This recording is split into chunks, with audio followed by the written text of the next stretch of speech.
Well, Palmer, I sure know now that I wasn't live. So you didn't get to see any of that classic Sunday night countdown? You really didn't miss anything. It counted from 5 minutes to 1 minute to no minutes, and now 0 minutes, and now here we are. That's good. Maybe that's our glitch for this mission, and we'll call it smooth sailing from here. Oh, good evening, y'all. Happy Sunday night. Welcome back to another Sunday Night Electronics Bash, Fundamentals of Electronics and Arduino stream. I'm Jeff. It's good to see you all again. Hi, Brian. Hi, Palmer. Hi, Nate.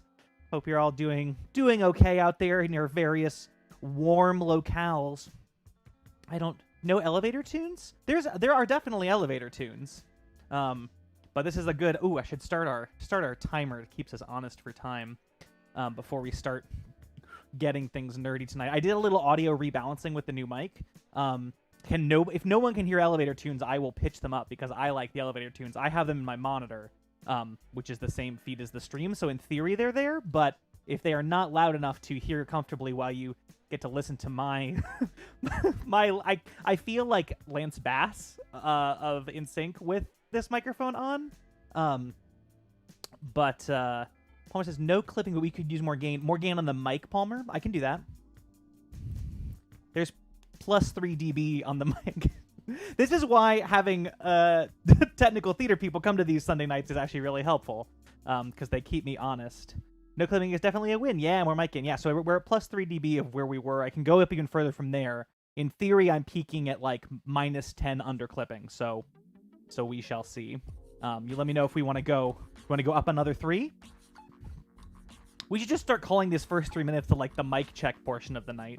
To give you something to listen to, other than me just talking about microphones, tonight I am drinking a Super Pills. There, let's do that, camera. Super Pills from 5 Rabbit Brewery here in Illinois. Super tasty. Really good. And I'm having it in a koozie from our wedding, which is it's really cheesy, but I really love it. To have and to hold and keep your drink cold. Wow. We had for those who I did not know yet, some of you at that point, we got married at a brewery at Revolutions Brewing here in Chicago, which was a whole lot of fun. And so everything was beer themed. We made bottle cap flowers. We had koozies. It was great. It was really, that was just last year. And I feel like a very lucky man still. Another 3 dB, says Palmer. Sure. I'll give you 3 more dB. That'll be fun.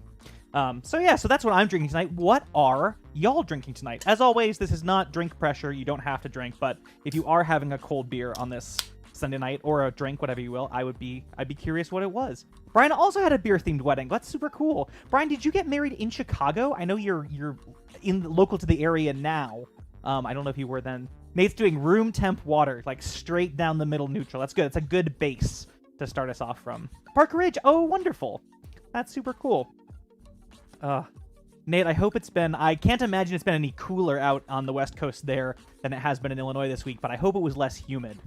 I can only imagine. Oh, Palmer also had a brewery wedding. This is a good group. Nate, I don't know what your marital status is, but it seems like, brewery weddings are the thing.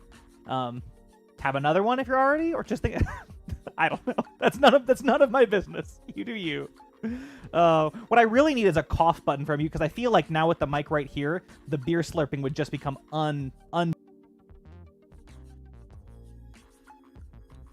But what that means is I'm manually muting it when I remember to, and that means there's a decent chance that I will end up staying muted at some point that I don't mean to at some point tonight. So I'm counting on you all to keep me honest as we dive in. It's that time. Should we just get to it?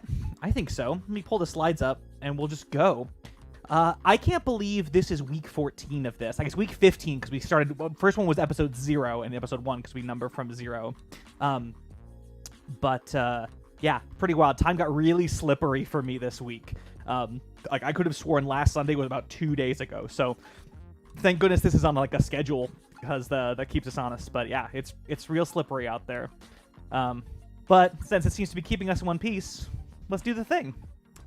This week, we're talking about wireless signals. And to be honest, like a electronics class that's a nominal 90 minutes, which it always is less than 90 minutes, as we know by now. Having a wireless class, a class about wireless signals, is kind of like having a cooking class just called pasta, right? Because you're not ever going to learn everything there is to know about pasta in 2 hours.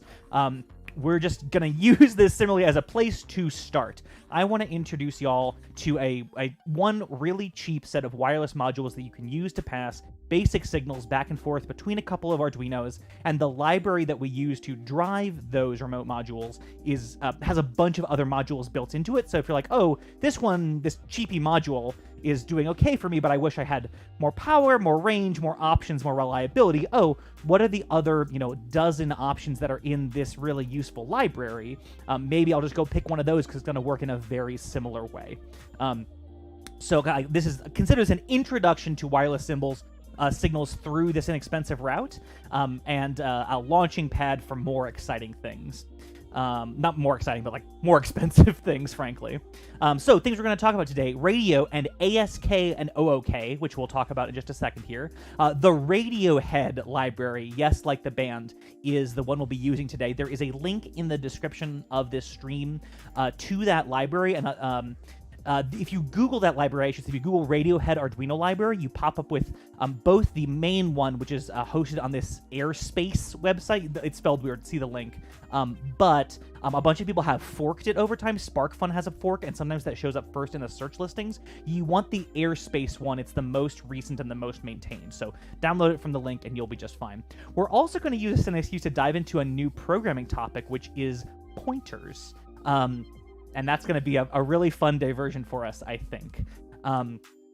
I should say, as I always forget to do at the beginning of these streams, if you are looking for any of the code that we use tonight, or anything that I've written in advance at least, will be on my website, jeff.glass/electronicsbash. If you go there, I think I've never shown it, but it's put together. You've got links for all of the various 13 other episodes we've done so far, and when you go to them, you have a link to this stream slide. So exactly the slides that I'm looking at here. If they don't show up super good on your end, click through and you can follow the slides online on your own. All the circuit diagrams that'll show up, and then all the code as well will be there. So I don't know what everyone's individual setup is, but that may be easier for you to follow along with. Or if you're watching this not live at some point in the future, all that code is still up there. So go check it out. All right, let's go back to the slides and do this thing. So I decided this week to mix it up a little bit. I feel like, my usual MO is we spend like 20 to 25 minutes talking about theory and background and terms, and then we kind of start doing things. Today, we're going to flip it on its head. We're going to do something first thing. I would start with a circuit diagram and stuff on the workbench and do something, and we're going to build in the theory as we go, and we'll just give that a try. So this is the circuit we're going to be using today, and you can tell already just how simple it is. We've got two Arduinos. I'm using two Arduino Unos in my case. One hooked up to a transmitter. A transmitter we'll look at on the table in a sec needs 5 volts and ground, and we'll connect pin D5 to its data line. And on our receiver, we'll also need 5 volts and ground from the Arduino, and we'll hook pin D11 up to its data line. So here is what those modules, look like. Let me zoom in here. So this is the transmitter module. It's really tiny. It's really adorable. Take it off the board there. The transmitter module, you can tell, is really simple. Mostly it's got this one big oscillator can, and it's got a few supporting components in the back, a couple of transistors to help turn that can on and off. But really, that's the whole thing. There ain't nothing fancy about the transmitter. The receiver side, I guess I should say, you can see on the silk screen there, we've got ground. VCC, remember, is our 5-volt line and data, so really easy to hook up. And on the receiver side, the receiver is a little bit more complicated. And that is generally true of anything to do with radio frequency circuits or RF circuits. Transmitting a signal, making a signal is relatively easy. Picking a signal out, receiving a signal is hard. This one is somewhat simplified by the fact that they've used a chip that it basically does all the internal functions for it. This is basically a little microprocessor that's been pre-programmed to receive the kind of specific signals that we're looking for. So the analog I like to use is like, thinking about whether transmitting or receiving is easier. It's really easy to shout into a crowded room. It's a lot harder to hear your friend shouting across a crowded room. And in the same way, when you're transmitting radio signals, the world around us, especially today, is filled with radio frequency signals of all various frequencies. And so it's the job of the receiver to try and pick just the signal of interest out of the noise and turn it back into data that our Arduino can work with and use. Might be a good boy and unplug this Arduino as I plug the module back in case I screw it up, but I don't think I did. There we go. So when I say pick the signal back out of the noise and turn it into data, what actually does that mean? Just before I load the code, I want to give you just a little sense of what the code is actually doing. These particular modules are what are called ASK, or sometimes OOK, transmitters and receivers. ASK stands for amplitude shift keying, which is just a fancy way of saying turning a signal on or off. So sometimes you hear it called on-off keying, OOK, which just refers to, so we're talking about modules tonight that are operating at a frequency of 433 megahertz. And I put a link in the description actually to the Amazon order where I bought these specific transmitters if you want to get exactly these, although there's dozens of types. Amazon, AliExpress, wherever you want, eBay, wherever you want to go. All of them function basically the same way, and most of them operate at this 433 megahertz frequency. As do lots of other devices in our lives, but they're outputting radio energy, which could be at a certain strength, a certain intensity, a certain phase variance, and so on. We sort of get a choice of how we choose to manipulate that stream of radio frequency energy that's coming out of our transmitter to communicate data. You can imagine if we just had an oscillator at 433 megahertz that was on all the time, we couldn't use it to actually communicate anything. It's just a constant signal level. Much like when we were, passing data in and out of shift registers or down an Ethernet cable, we have to define a way, to turn our ones and zeros of data into some kind of manipulation of the RF energy to communicate that data to the other end, to the receiver. So on-off keying is really simple. It's just whether the signal is present or not. Present being a 1 and off being a 0, often. Sometimes present is a 0 and off is a 1, something like that. Sort of the most basic manipulation you can do of this radio signal. Is it there or is it not? In a similar way, you can think of Morse code as being a very basic form of on-off keying. So either there's a boop or there's not a boop. And depending on the combination of beeps and boops, you have some signals that emerge. I should say, much like Morse code, a single beep or boop doesn't necessarily in itself communicate a whole letter. You might need a sequence of beeps and boops to communicate a letter. The data that we want to send may not necessarily correspond in a one-to-one way with the presence or absence of an RF signal. In this case, this particular library, the Radiohead library, is taking all of our data bits and doing... This is nerdy stuff, by the way. You don't have to memorize any of this to get this to work. I just think it's interesting. This is doing what's called 4 to 6 encoding, which takes every 4 bits, so every pair of values and a pair of values of 4 bits, half of a byte, and encodes it as 6 bits. So you can see here, an example, if I have 0000 as like the four bits that I'm sending along the line, it's going to come out of the radio as 001101. If I have 0001, it's going to come out at 001110. And these encodings are semi-random, but you'll notice all the ones here, and I've just taken the first sort of 4 sets of data bits, they all have 3 1s and 3 zeros, and that's not by accident. One of the things you want for your data to be transmitted over the radio is basically an equal amount of time with the signal present or not. It helps with reception.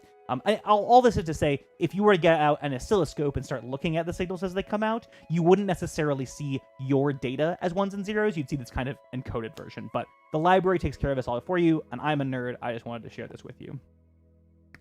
Similarly, in addition to sending your message, one of the nice things this library does is add some additional things onto it to help with reception. So it's sending not only your message, but some headers and communicating how long the message is going to be so the receiver can get itself set up. It also sends a checksum, which is basically adding together a little bit of each byte of the message and adding them all up in a certain way. And the transmitter and receiver will send a checksum and say, hey, if you add things all up in this way, you should get this sum. And if the receiver gets a different sum, it knows it messed up the receiving somewhere. So it gets a message, it does its calculation, it receives the checksum, and it says, ooh, these two don't match. I'm going to throw this packet away. I don't know what went wrong. We'll wait for the next packet of information to come through. This is the actual framing of the messages that comes through in this library that I stole from lastminuteengineers.com. Does a bunch of preamble, message length, frame check, that kind of thing. All this is just to say the messages coming out isn't just the exact bits that you want to send. There's other stuff going on to help with reliability. And ASK and OOK are just some modulation types. Let's not get too nerdy on these right now. Someday this is just gonna like take a left turn and turn into a ham radio Sunday evening, but I'm really trying hard for that to not be tonight. I want this to be like how you get signals from an Arduino that's got a humidity sensor on it and it's stapled to your shed to the Arduino that's being your weather station in your office. So let's take a look at the code, the very simple code that makes these transmitters and receivers run. So this code, reminder, is all on the website. This is basically the examples that come with the Radiohead library is the place we're going to start with. And let me zoom in a little here, as we often do. Ooh, Palmer says... Palmer has an interest in wireless coordination as someone who has to deal with wireless mics a lot. 433 megahertz, yeah, useful garage door openers, headphones, baby phones, instances, transmitters for switching devices, and light dimmers like this. So the thing may cause interference for troubleshooting. Yeah, it's a very good point. So the 433 megahertz frequency lies within what's called the ISM band, the Industrial, Scientific, and Medical. It's a band of frequencies that internationally are agreed upon for people to do pretty much whatever they want as long as it's low power. Something like this, which is going to put out, milliwatts, is not going to interfere with, somebody's transmitter that's even 2 doors down from me. But basically, it's like as long as you stay under a certain power level, and it sort of varies by what kind of modulation you're using and what kind of device you're using, what kind of antenna. As long as you're not putting out too much power, you can kind of do whatever. This is sort of an important note and kind of relevant to you, Palmer. And I guess really to all of us, at least here in the United States, every device, really, every electronic device that has an oscillator in it above like 9 kilohertz requires some kind of license to be able to operate. Now, those licenses take lots of different forms. Something like this, something operating in the ISM band, is licensed by nature of the fact that it is very low power. It falls into one of these exception areas. But those are very well defined. The power limits on them are very well defined. Something like a ham radio, which I have right here.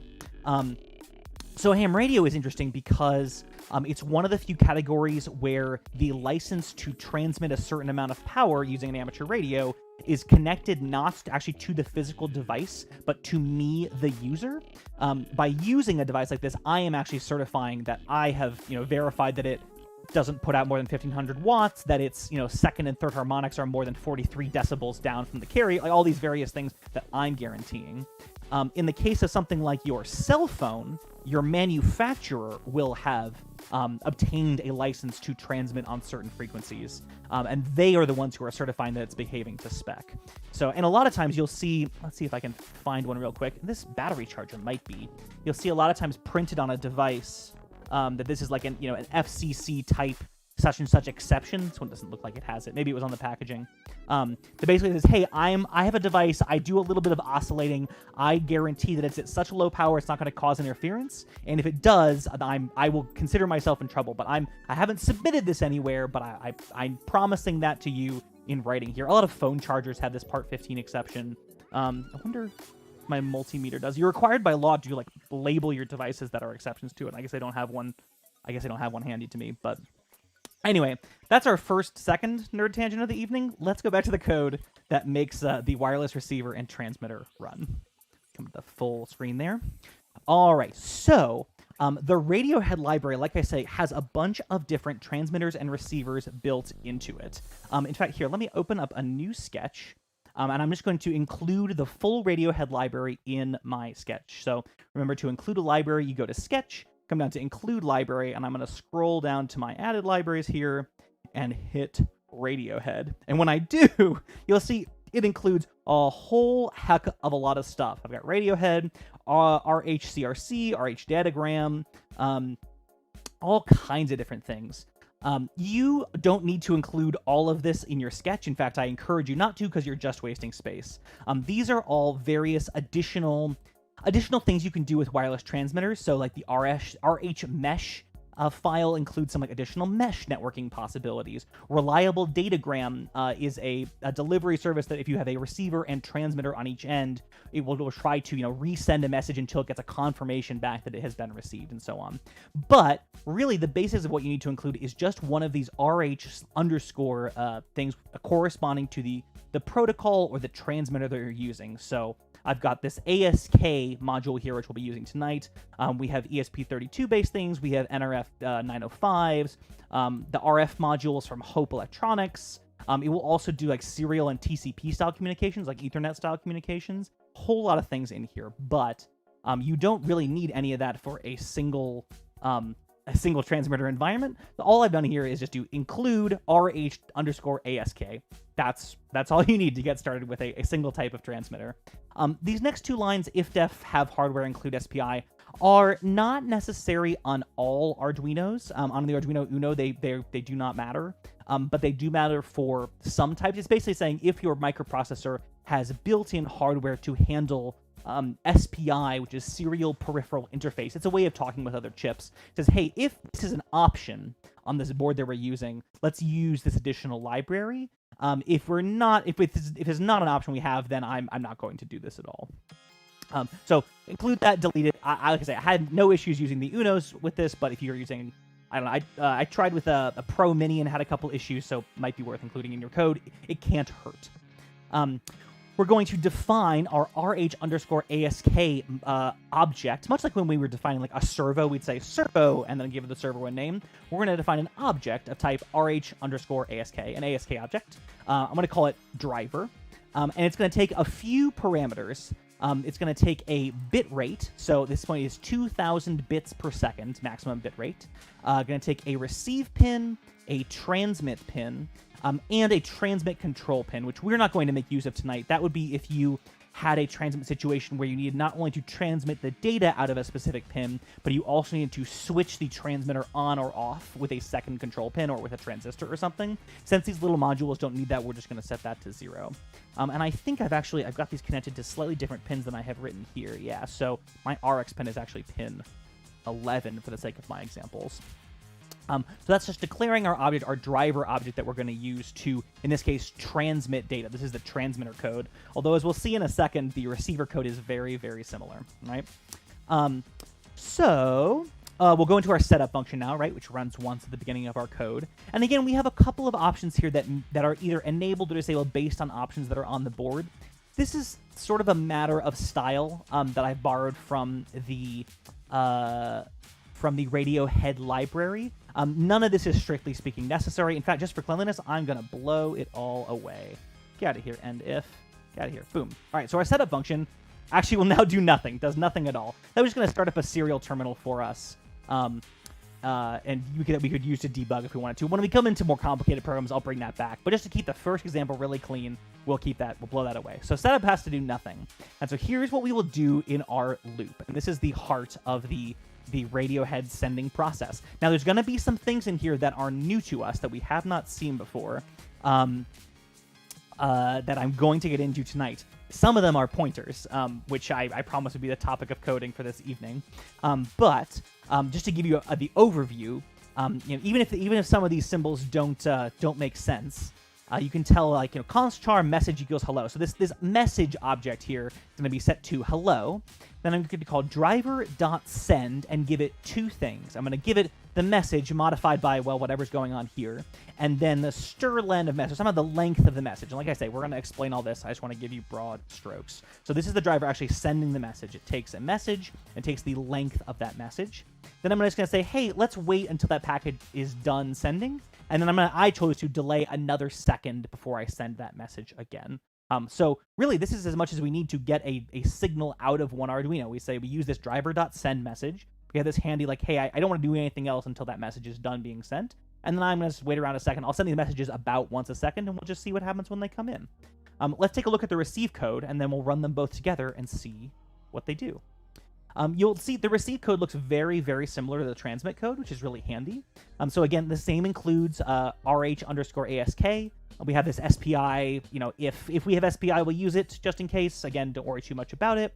We declare our RHASK driver again. So in both of these, I've declared both a receive and a transmit pin because that's the parameters it takes. We're currently on the table, my receiver has a receiver on it and my transmitter has a transmitter.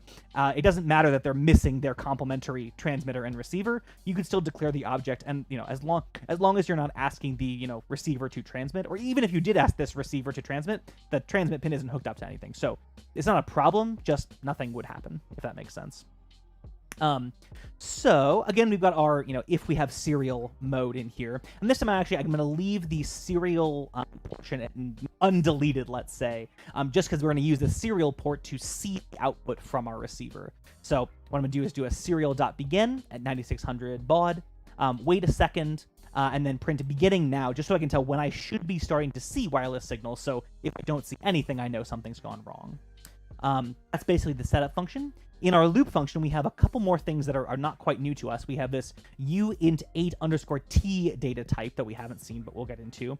That's going to be an array of this type of object of length, maximum message length. So we're basically defining an array that's as long as the library will allow it to be. And the library gives us this variable called rhaskMessage max message length. It says, hey, your message can be longer than X. In our case, it's 67 bytes. I had to go deep into the code to look that up. So it's going to say, hey, here's an array of 67 bytes. Use as many of them as you wish.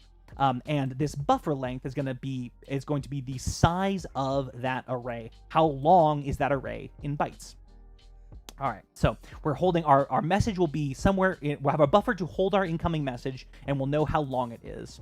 And then we'll use this structure to actually receive the message. Use an if statement that says if driver.received. This driver.receive function is going to return true if we have a new message waiting for us, or false if we don't. So every time we go through this loop, we're going to say, hey, driver, I'm going to call driver.receive. Hey, do you have a message for me? No, return false. Do you have a message for me? Return false. Return false. Until eventually a message comes in, and this is going to return true. And this receive message takes two parameters. It takes our buffer, and it takes this bufflen with an ampersand sign in front of it, which is definitely new to us. And again, we'll get into that later, but just in broad strokes, the receive message, you have to give it a buffer, somewhere to put the message it's receiving, and how long that buffer is, just so it knows it's not going to overflow the bounds of what it's supposed to be writing to. And then once we've received that message, we can do sort of a number of things with it, but what we'll start with is use this built-in driver.printBuffer method, which acts a lot like serial print, but it's going to do some things for us. It's going to reach down into the data that we've received and allow us to print it. So it takes a little pre-message here, and then it will print out the buffer and the length of the buffer that it received for us. It's just a little bit easier than sort of like saving the results in a variable ourselves and going after, how long are they actually. They just comes with a built-in message of like, hey, when I receive a message, fill up this buffer with a certain length of things and then print it out for me. And that just makes it all easy. And everything else is commented out. So really, this loop is like 4 lines long. Make a buffer.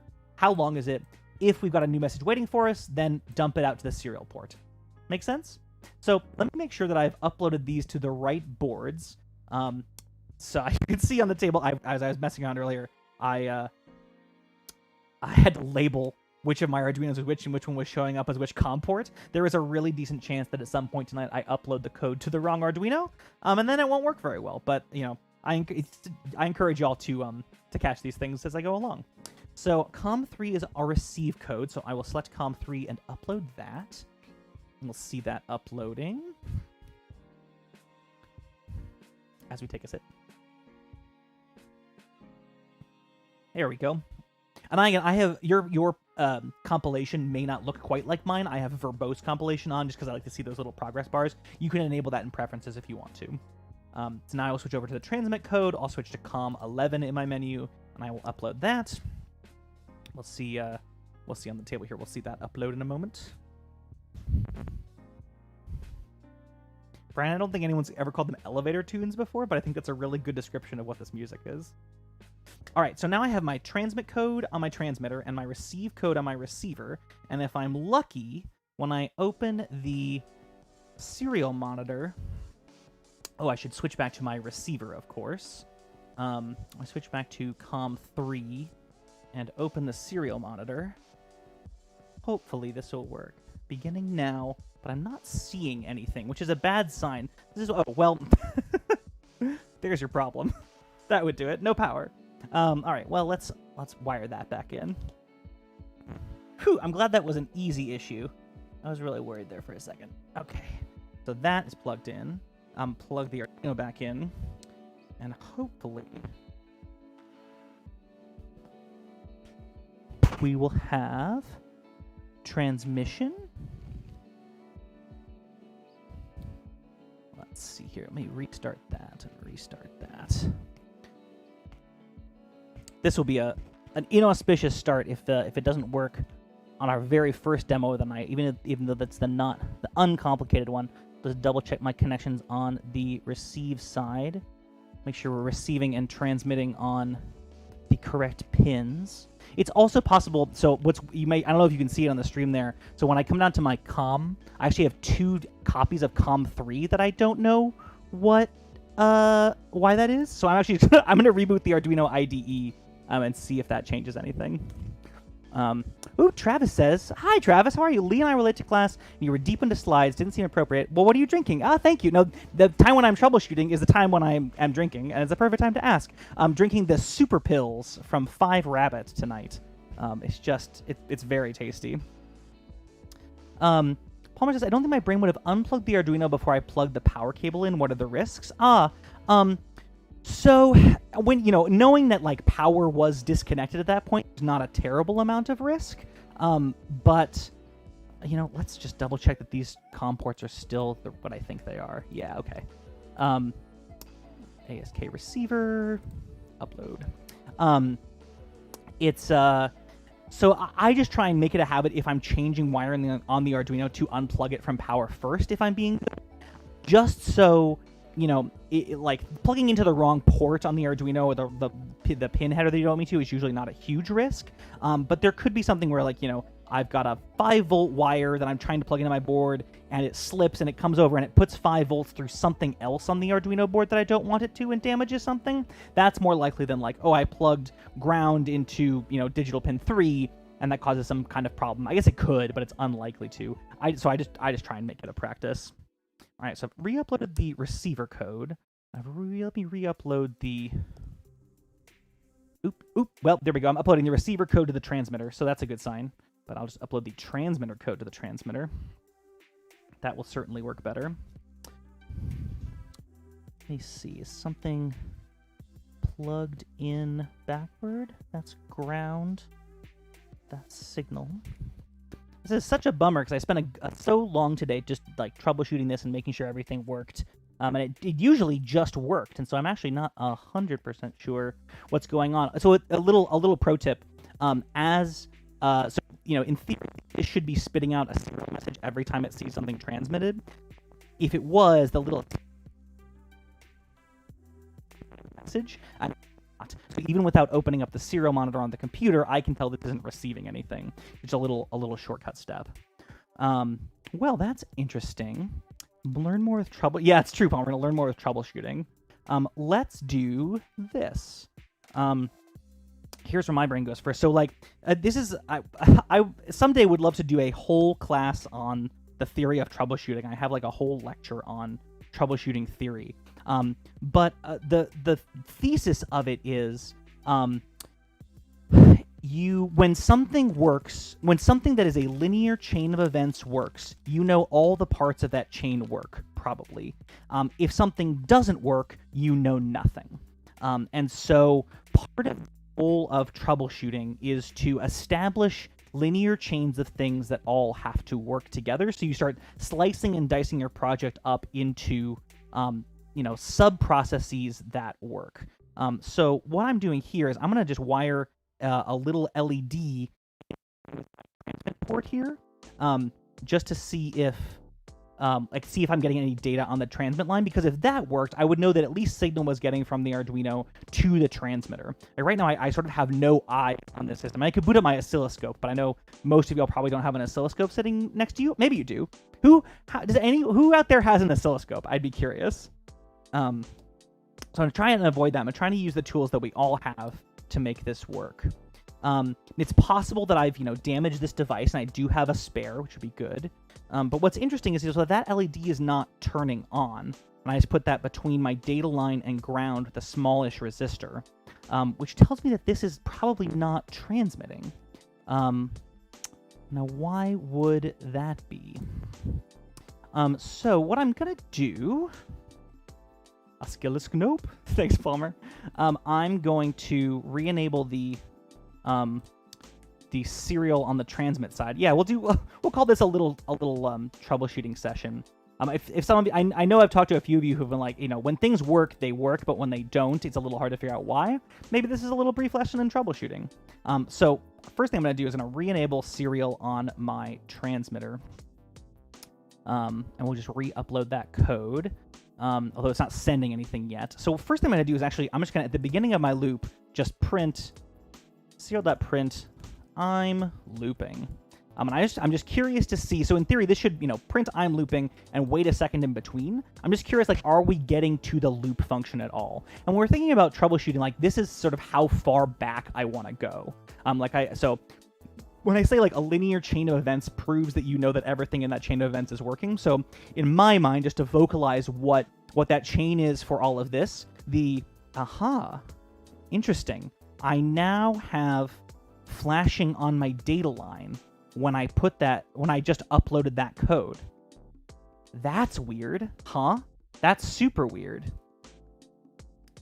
All right, well, okay, this is good. We're learning things. Let's go back to the computer here. I'm gonna go back to the COM port and serial monitor for my receiver and see if I'm getting anything.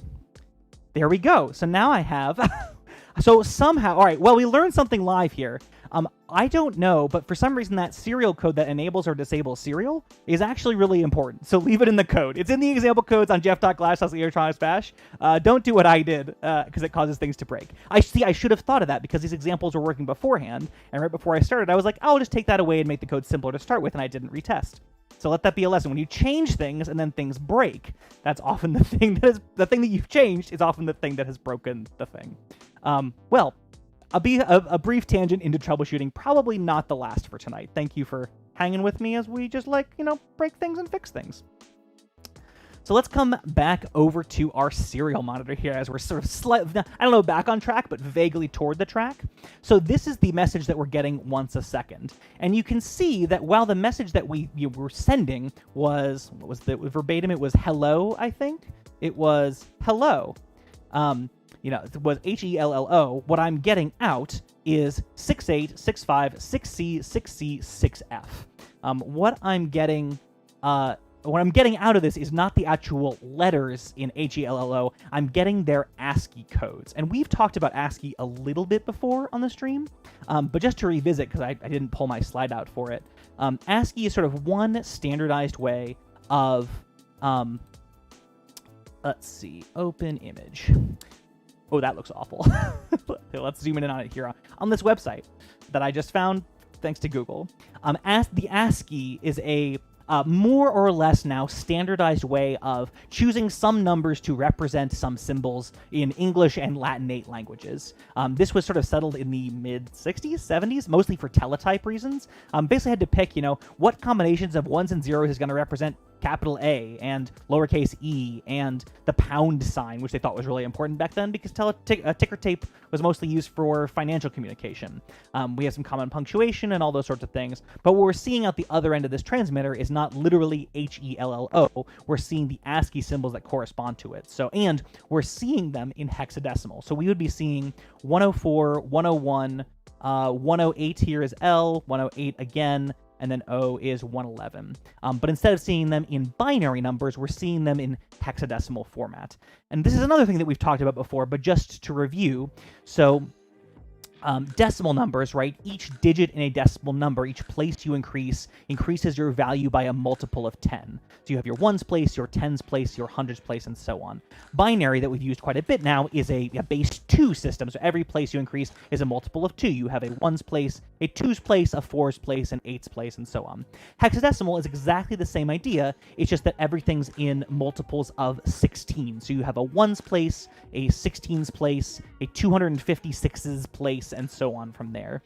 Because each place represents more sort of numbers than we have in our normal base 10 system, we need 6 more symbols to represent the values, what we would call 10, 11, 12, 13, 14, and 15 in a single digit. And so our numbers go 0, 1, 2, 3, 4, 5, 6, 7, 8, 9, A, B, C, D, E, F, and then we go to what looks like 10, 1, 0, which we would call a 16 plus no ones, and so on. So that's just a brief recap on hex. It's just another way of representing numbers in a really convenient way. And we often use hex because the underlying data is in binary, it's in ones and zeros, and hex translates to binary in a really easy way. I built a little bit of a program this week in processing to sort of play with the comparison of binary to hex. You can download this from my website. It's on the Electronics Bash page if you want to run it in processing. This is something I did like this afternoon, so I haven't figured out how to embed it in the website yet. But just to give you a sense of like how numbers and hex and binary are all interrelated, here is a number line with decimal numbers up the top, their hex representations down here, and binary at the bottom. And as we increase, we can see what we call 1 is hex 1, is binary 1. What we call 2 is hex 2, is binary 1, 0, right? So we have our 2's place and our 1's place. We have 1, 2, and no 1's. Our 3 is hex 3, is binary 1, 1, so a 2 and a 1. Binary 4, 5, 6, 7. As we increase, now we have an 8's place in our binary number, an 8 and no 4's and no 2's and no 1's. And we'll keep on going like this. As we get to what we would call decimal value 10, we get to hexadecimal A. This A is in the 1's place. We have 10 ones, but we haven't rolled over yet because the next place is the 16's place. We keep increasing up to what we would call hexadecimal F, which is our value for 15. And when we roll over to what we would call 16, we go to hexadecimal 10, so 116 and no ones, which is binary 1, 0, 0, 0, 0, which is a 116 and no 8's and no 4's and no 2's and no 1's. Does that sort of make sense? I didn't really mean to go off on too much of a tangent on binary and hex tonight. And honestly, if you're ever, you see a hex number and you're like, what is this number actually? Just Google hex to decimal converter or hex to binary converter, whatever you need to convert. There's ways of doing that within the Arduino code as well. I just want people to sort of have a grasp of what hex is and why we would use it. So you can see that this hex representation of this number, this binary number 16, is much shorter. It's much more compact, but it represents the same information. So you can imagine, if you're representing a big number like 788, in binary, that's 110000101000, but in hex, it's 314. It's just a more compact way of representing numbers that are ultimately going to be like long strings of binary data. Make sense? Nate says, appreciate the breakdown on hex. Yeah, for sure. Yeah, I sort of realized we were going to get into hexy things tonight, and I thought that might be a thing that's worth looking into. We could do a whole evening on like programming math at some point, but this is sort of like, if you understand that like hex is a representation of a number that's just sort of different than the ones we're used to, and there's ways to convert it back and forth between the systems, then we're pretty good for tonight. So anyway, that's a toy I've been playing this week that I made for myself. This, by the way, if we're taking another tangent, this is processing. Processing, you'll see the editor looks a lot like the Arduino IDE, and that's not an accident. They came from the same sort of family tree of coders. It's a way of writing things in a thing that feels a lot like Arduino code. They're both based on C++, but made to write programs that are interactive on your desktop rather than running on a microcontroller. So in the same way that we have a setup and a loop function in Arduino, in processing we have a setup and a draw function in processing, and so on. And of course, like a lot of the commands and libraries are somewhat different because they're focused on drawing to a screen. Like a background command wouldn't make a ton of sense in an Arduino context, or draw a line or something like that. But if you're looking for ways to start playing with coding in sort of a more desktop-y way, a more of a visual way, processing is a cool place to look. Anyway, that's what that is. Sort of that brings us back to what we're getting from our transmitter here, which is these hex values of our message. And it really would be nice if we could see our actual message instead of looking at the hex values. Thankfully, there's a pretty simple way to do that, and it's actually commented out down here in the ASK receiver code we were looking at earlier. So rather than using this driver.printBuffer method, which is just going to sort of dump those raw hex values right out to us, I'm going to use a loop. and that loop is going to loop from 0 to the length of our buffer, right? So for each letter in our buffer, I'm going to print that character. I'm going to refer to the ith position in our buffer, so with the subscript I. I want to print that out, and I want to print it cast as a char. This is a thing that came up sort of tangentially a few weeks ago, is casting. Casting is just a way of sort of translating one kind of variable into another. For example, just to make something up, I could say byte b equals 47, and then I could say int I equals int b. That will say, hey, take the value of b and convert it to, which is a byte, convert it to an integer and store it in I. This is sort of wrapping another value in parentheses and prepending it by the name of a data type is a way of basically converting one data type into another. For numerical data types, this usually sort of just works. So like, a byte and an integer are not the same thing, but it's usually pretty happy to sort of convert the byte in the background into an integer here for you. Things to be aware of if you're converting something that's bigger into something that's smaller. So like, let's say I had int I equals 6,000 and QD34, 6,034, and I said byte b equals byte I. This would still compile, but since the largest size that a byte can be is 255, this is going to get truncated and turned into usually just 255. Sometimes it will wrap around. It depends which data type you're running to. Regardless, this is probably not something you want to be doing. It's like, since this byte isn't going to be able to hold the value 6034, since its largest possible value is 255, you probably are not quite doing what you mean to here. So just be careful if you're converting something larger to something smaller. Now, if you had a byte that you knew was going to be small, or an integer you knew was going to be small, sure, go ahead and convert it to a byte, or constrain it to the range that you want, or there's ways of handling your data. But you probably don't want to be sort of willy-nilly jamming integers into bytes. Or, as we played with a couple weeks ago, our long integer, which can hold a very large value, try to cast that to an int or cast that to a byte, something strange is going to happen. So that's all this is doing. Is say, hey, this hex, this number that we got in from our buffer, I want to interpret that as a char, a character, and print that to the screen, please, so I can read my actual message. So let's upload this code to our receiver here.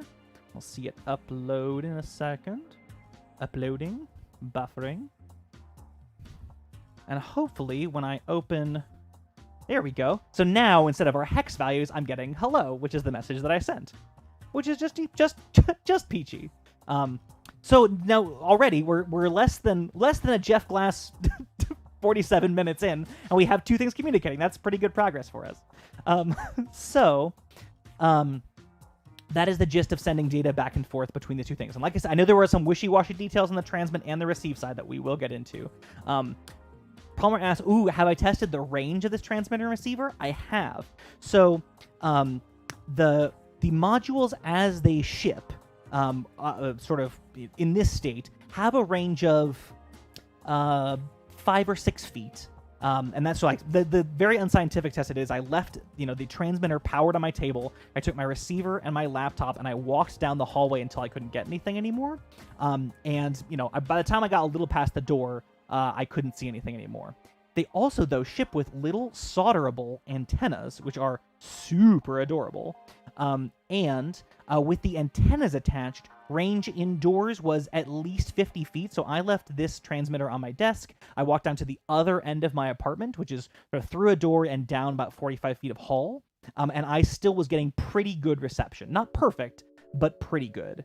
When I had a loop that was just sort of sending a new packet of data every 10th of a second, and I say I would received, maybe 95% of those at 50 feet indoors, I would say. And so, of course, outdoors with line of sight, you would do a little better than that. I haven't tried like a through the wall test, like I would put the transmitter here and put the receiver through this wall behind me to an exterior stairwell. I don't know how that would do, but that might be kind of an interesting thing to try. These are pretty much exactly what you, like as Palmer researched earlier, this is basically what you would find in a garage door opener. So if you think of like what you might, like the range you might get on a garage door opener from down your alley, that's about what you would get with these. That sort of makes sense. So really pretty decent. And considering the fact that this was, I think, got 2 pairs of these for $7.50 shipped, that's pretty crazy. And, you know, clearly they're not the, you know, the most full feature things in the world, but like that's awesome. That's enough to make a simple, you know, I need a transmitter to controller relay or bring a sensor value back. Like for that cheap, that's pretty cool.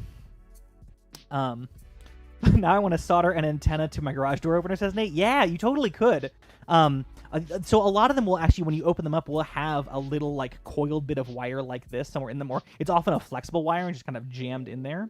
If you're gonna make your own antenna, we're dangerously close to just talking about ham radio now. So two things you would shoot for. One, your antenna length would probably be about a quarter of a wavelength, which at 433 megahertz is about 17 centimeters. So you'd cut off a piece of wire that's about 17 centimeters long, and you'd find the antenna point to solder it onto, if there is one. Hopefully there is. And then you'd want some kind of ground connection as well. Antennas, much like electrical circuits, sort of need to have a place for the currents to flow out and a way for the RF current to flow back in. So that could be another 17 centimeter segment of wire. For these little tiny modules, you know, what they assume that you're going to do is solder the antenna to the antenna connection point, and then actually just ground the sort of antenna return port, and assume that if you're attached to a bunch of metal, so like, you know, when this is installed, this ground is connected to this wire and this wire and this third, and that's acting like the other half of the antenna. It's not necessarily going to be like the most efficient in that way, but there's enough metal acting as an antenna there that will be sort of sufficient to fulfill the needs of transmission, if that sort of makes sense. You could always put a directional antenna on it too, but I feel like that's a tangent too far for this evening, or maybe it's not. We'll see where we get to. We're only 20 minutes in. So carrying on. So we've got our message hello coming across the pipes. And obviously we could go back into our transmit code and change our message. I could say, hello, I like antennas. I could upload that to my transmitter. Upload. Take a second. Take 1 beer's worth of second. It's uploaded. If I come back to my receiver and I'll open my COM port again, and I'll see that my message should now be, hello, I like antennas, right? So, but by changing that message, we can change sort of what string it comes across the wire. One thing that's helping us out there is this strlen function, which is giving us the length of our message for free. So right now that would be what? 1, 2, 3, 4, 5, 6, 7, 8, 9, 10, 11, 12, 13, 14, 15, 16, 17, 18, 19, 20, 21. So you can see if I shorten this, if I say I'm only going to send, instead of those 20 characters, I only want to send, if you're log, why don't I just copy and paste that line, and I will comment that one out. So I'm only going to send 10 characters. We'll re-upload this to the transmitter, please. We'll re-upload that. Uploading. And we'll come back to our receiver, open our serial monitor, and I think what will happen...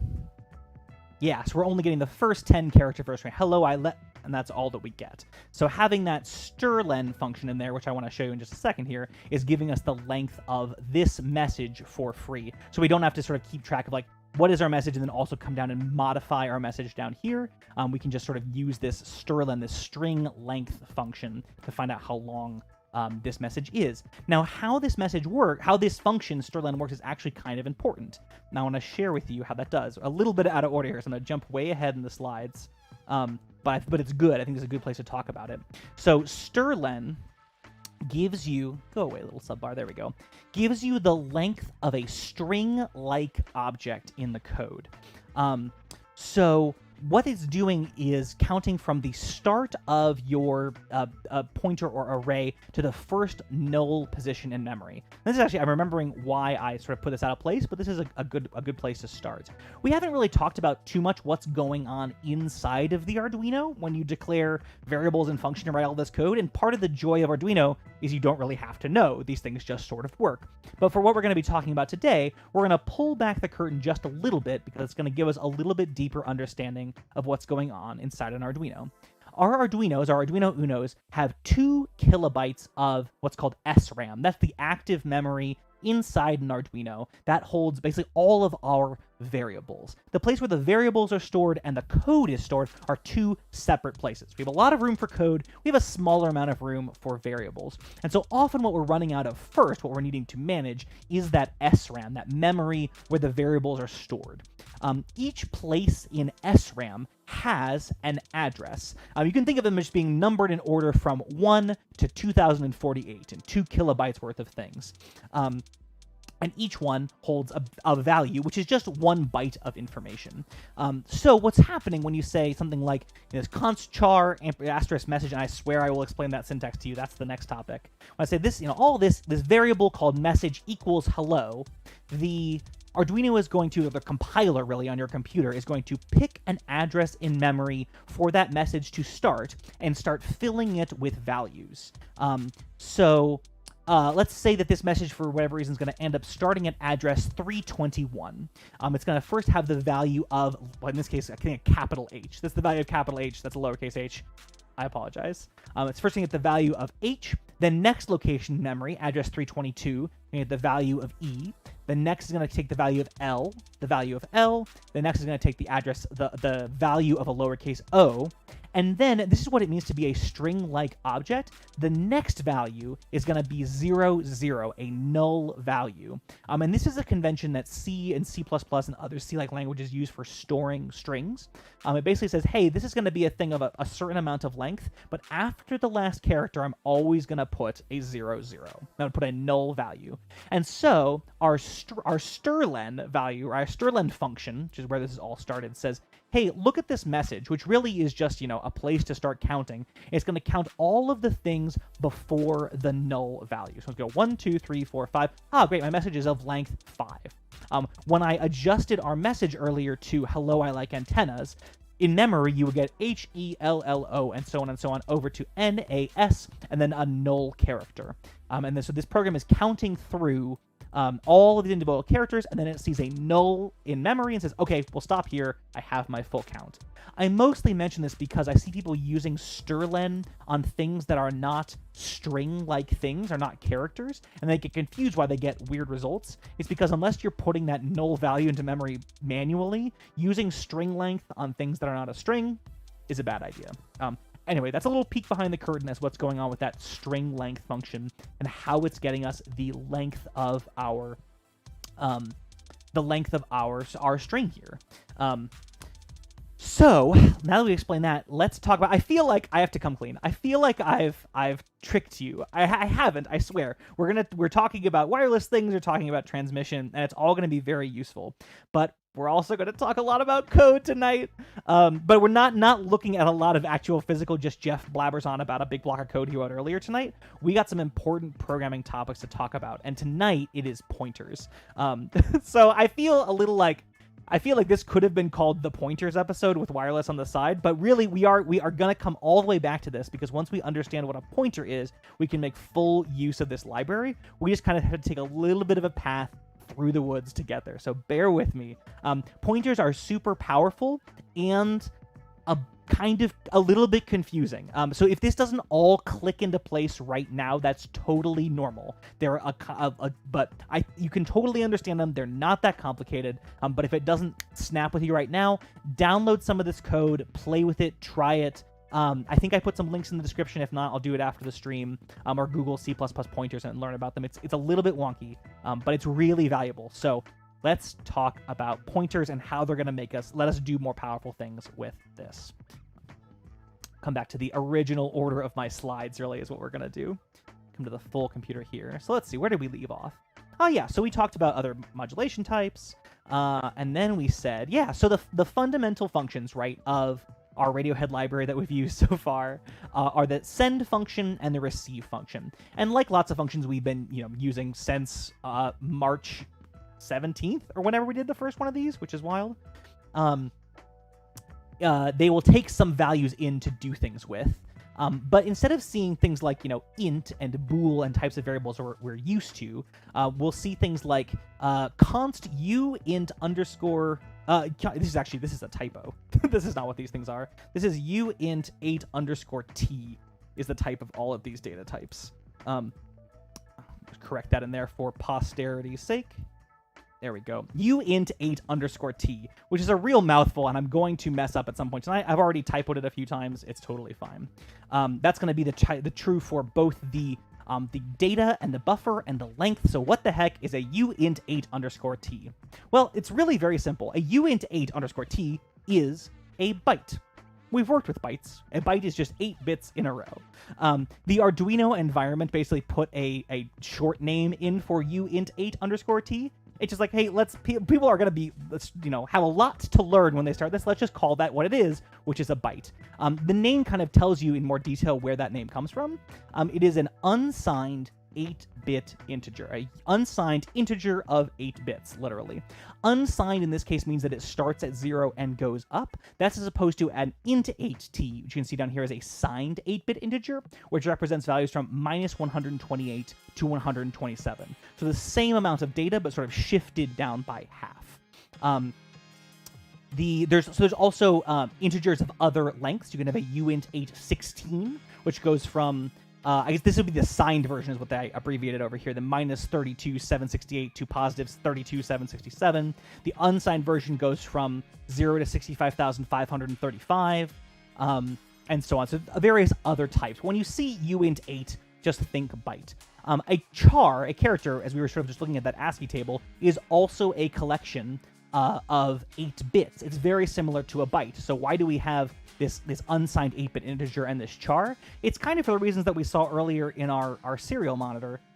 If you're working with a number, it's probably going to be an integer. If you're going to eventually want to think about it as a symbol or a letter, it'll be a char. Though they might have the same underlying number, the data type tells you, the program, or you, the user, a little bit more about what you intend to do with it, if that sort of makes sense. So, in any case, when you see that signature, uint8t is just a byte. So looking at these constructors again, we can see that, like, oh, really, this takes a byte of something to do with an asterisk coming up, and a byte for the length, and the receive side needs a byte with an asterisk for a buffer, and a byte for the length. So that's starting to look a little bit more approachable now already. So what's going on with those asterisks? Those asterisks are where we start to talk about pointers. I will fully confess, this is the second favorite slide I have ever made. I've upset the family a little bit that I didn't include my dog in here, but for this, these are all pointer dogs. I thought that was important for the humor, programmer humor of the moment, really critical. Anyway, I had a great time. I am having a great time.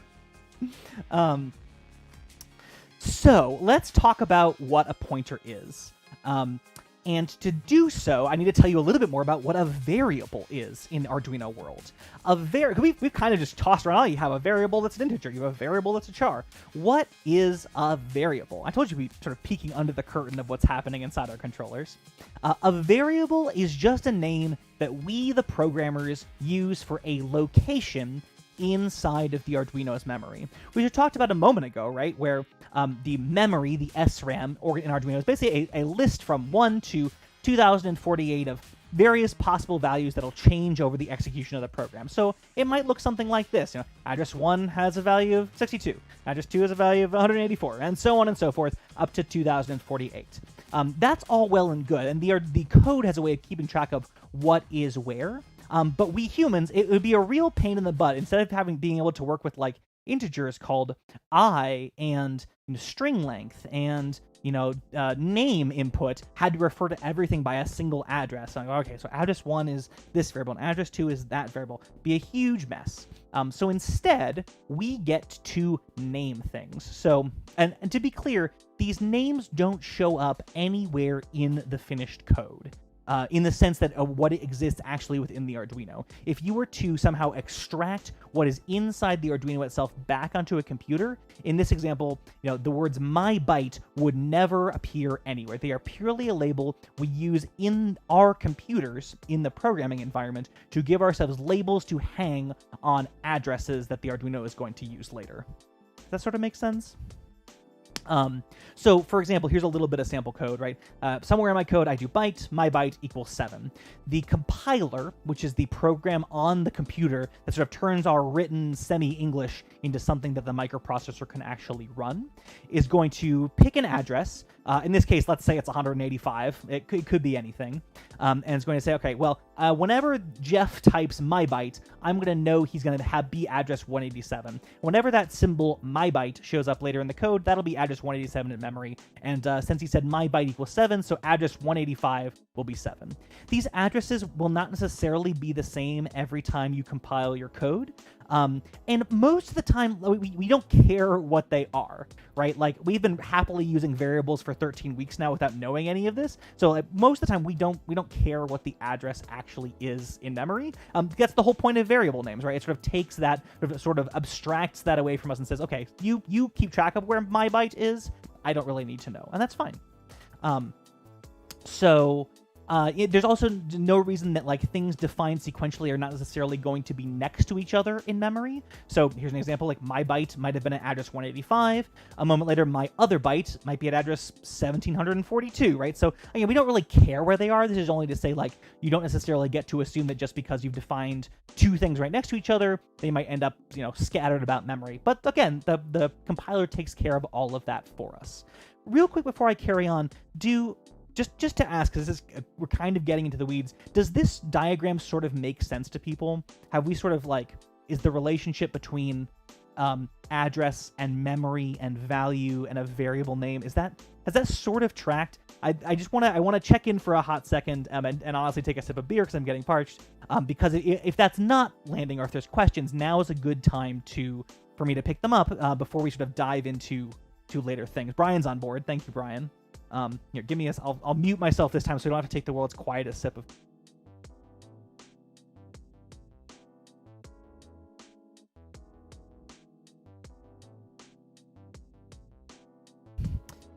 Nate asks, is the value always limited to a byte? Therefore, longer variables take up multiple addresses. Yes, Nate, I love it. Nate, you're a little bit ahead of me, but that's exactly true.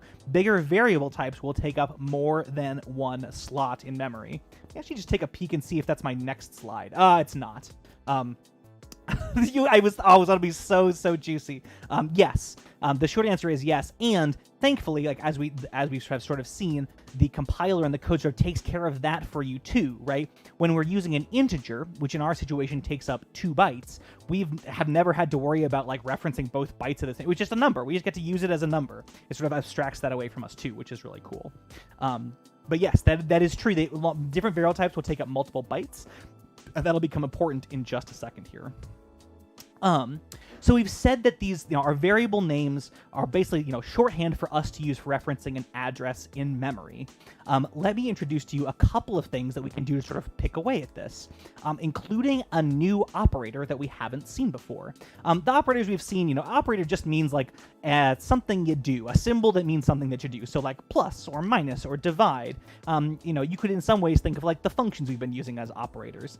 This is just going to be another symbol that means do something to the values on either side of me. In this case, it's the address of operator, which looks like an ampersand, which gets the address in memory where a variable is stored. So here's a little bit of sample code. If I write byte my byte equals 7, right? It's going to associate the symbol my byte with some place in memory that the compiler picks. Then if I do int address of my byte, I give this other variable name, I can do ampersand my byte, and now this variable called address of my byte will hold the actual address in memory where my byte is stored. Again, you don't typically need to do this like to do math on, because my byte could be somewhere else the next time I run the code, but it's something you can do. I think I made a value of this. Yeah, so here's what that would look like in our memory map, right? First, I declare my byte. It ends up, let's say it's back at address 185, has a value of 7, because that's what we set it to be. Then, when I define this address of my byte, which is going to go, it's a variable in and of itself, right? It's going to go somewhere else in memory, and its value is going to be the address of my byte. And so this ampersand operator is going to look up where my byte is stored in memory and save that as the value of address of my byte. So in a way, you could say that the variable address of my byte points to the variable my byte. Address of my byte holds the address where my byte is stored. That's because we use this ampersand operator, the address of operator, to get that place in memory. This is our sort of first steps toward building up what a pointer is. It's just a variable that points to somewhere else in memory where something is. Now, this is not all the pointer is. Well, there's some fancy things that go along with it too. But before we do those, I want to do just like a quick hands-on example. Let's start ourselves a new bit of code. Let's just do this example live. We'll do byte. Let's see, who have we got a variable to name after? Brian byte equals 76. And then in my setup function here, let's just do this all through the serial console. We'll do serial.begin 9600. And we will say, I'm just going to delay a little bit. I'm always worried that like with a serial, you have to delay before you start. You really don't have to do this. This is a weird thing that I do. I'm going to say serial.begin. I'm starting, just so I know when the program is starting up. We can tell when we reset ourselves. And then we'll just do this in our setup function. I'm going to say int address equals ampersand Brian byte. And then I'm going to do serial.println address. I think that'll compile okay. It's going to make me save it. I'll just call this a scratch file. We'll see if that compiles. It might throw up on me a little. Oh, no, it didn't. Oh, that's very good. Oh, what Arduino am I going to bork and then forget that I borked later? Let's do the transmitter. So we'll upload this code to our transmit Arduino. You might hear a little bit of my dog barking in the background. She's upset that I didn't use her picture in the slides, so I'll have to make it up to her later. So let's see here. When I run that code, oops. Oh, you know what I have to do is adjust the baud rate. Ooh, if it'll let me. Why is this not letting me shrink this down? Shrink down. Shrink down. That's weird. It like really won't let me resize this window. What if I maximize it? There we go. All right, let's reset that. We are in COM11. Oh, so it would help if I did serial.println. It would help if I write the code good. That will help the code run good, I suppose. All right. Come back to our serial console. So we can see that in this example, we did I'm starting, and then we printed not the value that was in our Brian byte, but rather the address that Brian byte happened to get stored at. I think if I reset this, it's going to end up getting stored at the same place every time. And probably with code this simple, even if I re-upload and recompile it, it'll end up at probably the same place, I would imagine. But if I say int Nate int, because Nate had an integer question or bigger data types question, is some number. Let's make it a little smaller number. And I upload that, and I'll say, we'll say we'll just reuse our address variable. So address equals the address where Nate int is at. So again, so address is going to be the address of where Nate int is stored, and then I'll print that out. We'll upload that. And we'll open our serial monitor here. So we see that Brian byte this time is at 258, and Nate int ended up at 256. So even between these two little bits of code change, the locations where these variables ended up has changed a little bit. So hopefully this is tracking a little bit, right? Like we have a variable, now we have a way of sort of seeing where that variable is stored. Cool. What good is that? Like we've never needed to know that before, Jeff. What are you rambling on about? Well, I'll show you. Since this is our pointer night, we have another operator that's kind of the complement of the address operator. It's this asterisk, which should ring a bell from things we've seen earlier. The asterisk is the value pointed to by operator, is the sort of way you can think of it. You can replace the asterisk with value pointed to by anywhere it turns up. So let's look at this example code. We have a byte. Well, my byte, we're assigning it the value of 7. We've been there. We say int address of my byte equals ampersand my byte. We've just seen that, right? We store the address where my byte has ended up in our memory. We put that in our address variable. Super cool. Let's make a new variable. We'll make it a byte type, although it could be just about any type. We'll call it byte dref equals asterisk address of my byte. So what is happening here? Well, the asterisk we said is the value pointed to by operator. So dref will be the value pointed to by this address. Or in other words, do this graphically, right? So my byte lived at 185 at the value of 7.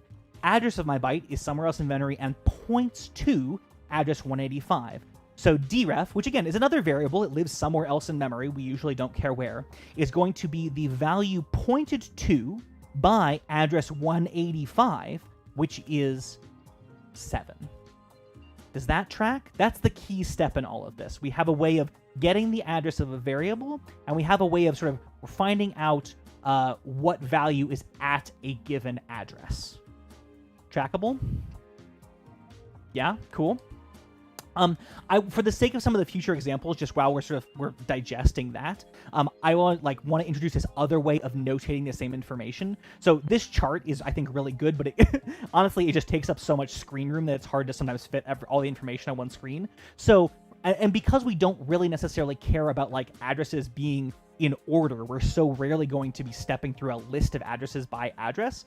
This is another way I might represent that same data. Right, so again, we have my byte at this address. We had address of my byte, which is again pointing to the address of my byte. And after this is all done, we have this new variable which got the value pointed to by address of my byte, which was 7. So again, I want to introduce this data, this like layout now, because I think it's going to be useful when we start cramming things in together. So same data as this, just in a slightly different form. Capiche? Questions on the value pointed to by operator? Actually, the formal name of this operator, I think I threw it on a slide, is the dereference operator. Sort of takes a thing that's referencing something else and undoes that operation. Says, hey, I have a reference to this thing. What is that actual thing? If that makes sense. Nate says, so the address can be a larger number than what's stored in a byte. That's messing up my mind for some reason. Totally. I think we're going to see an example later where that's true. Because I've been mixing my metaphors a little bit here between what are bytes and what aren't bytes. But yes, the address can be a larger number than what can be stored as a byte. And we'll see that in just a little bit. I think, and if we don't, call me out on it, because I think we should certainly look at that.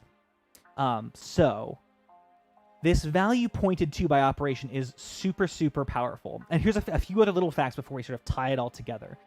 We mentioned this a little bit ago. Memory is organized into bytes, sets of 8 bits. So each chunk is 8 bits, but we might have thousands and thousands. Or in the case of your computer, right, where you have, 2 gigs or 4 gigs or 16 gigs of RAM, same idea. You have millions or billions of different chunks of data, usually organized into 8-bit bytes, if that makes sense. Some data types, as Nate predicted so clearly, take up more than 1 byte. And this is, okay, here's a little nerd fact. You don't actually need to know it, but it may be useful to you. So if let's say you have an integer which is stored as 2 bytes, you, the inventor of the programming language, have a choice to make. Do I store the byte that represents the biggest part of that number first, and then the smallest part of that number, or vice versa? So in our case, in Arduino, I'll do a visual example in a sec, because I think hand waving is not the best way to explain this. All the numbers are stored little endian, which means the byte which represents the smallest part of the number comes first. Let's take I think I have an example here.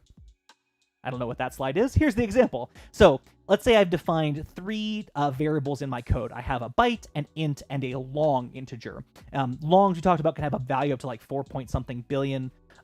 They are 4 bytes long. So a byte, as you might expect, is 1 byte. An int is 2 bytes. A long, in our case, is 4 bytes long. So here's how the memory might look after we've run all this code.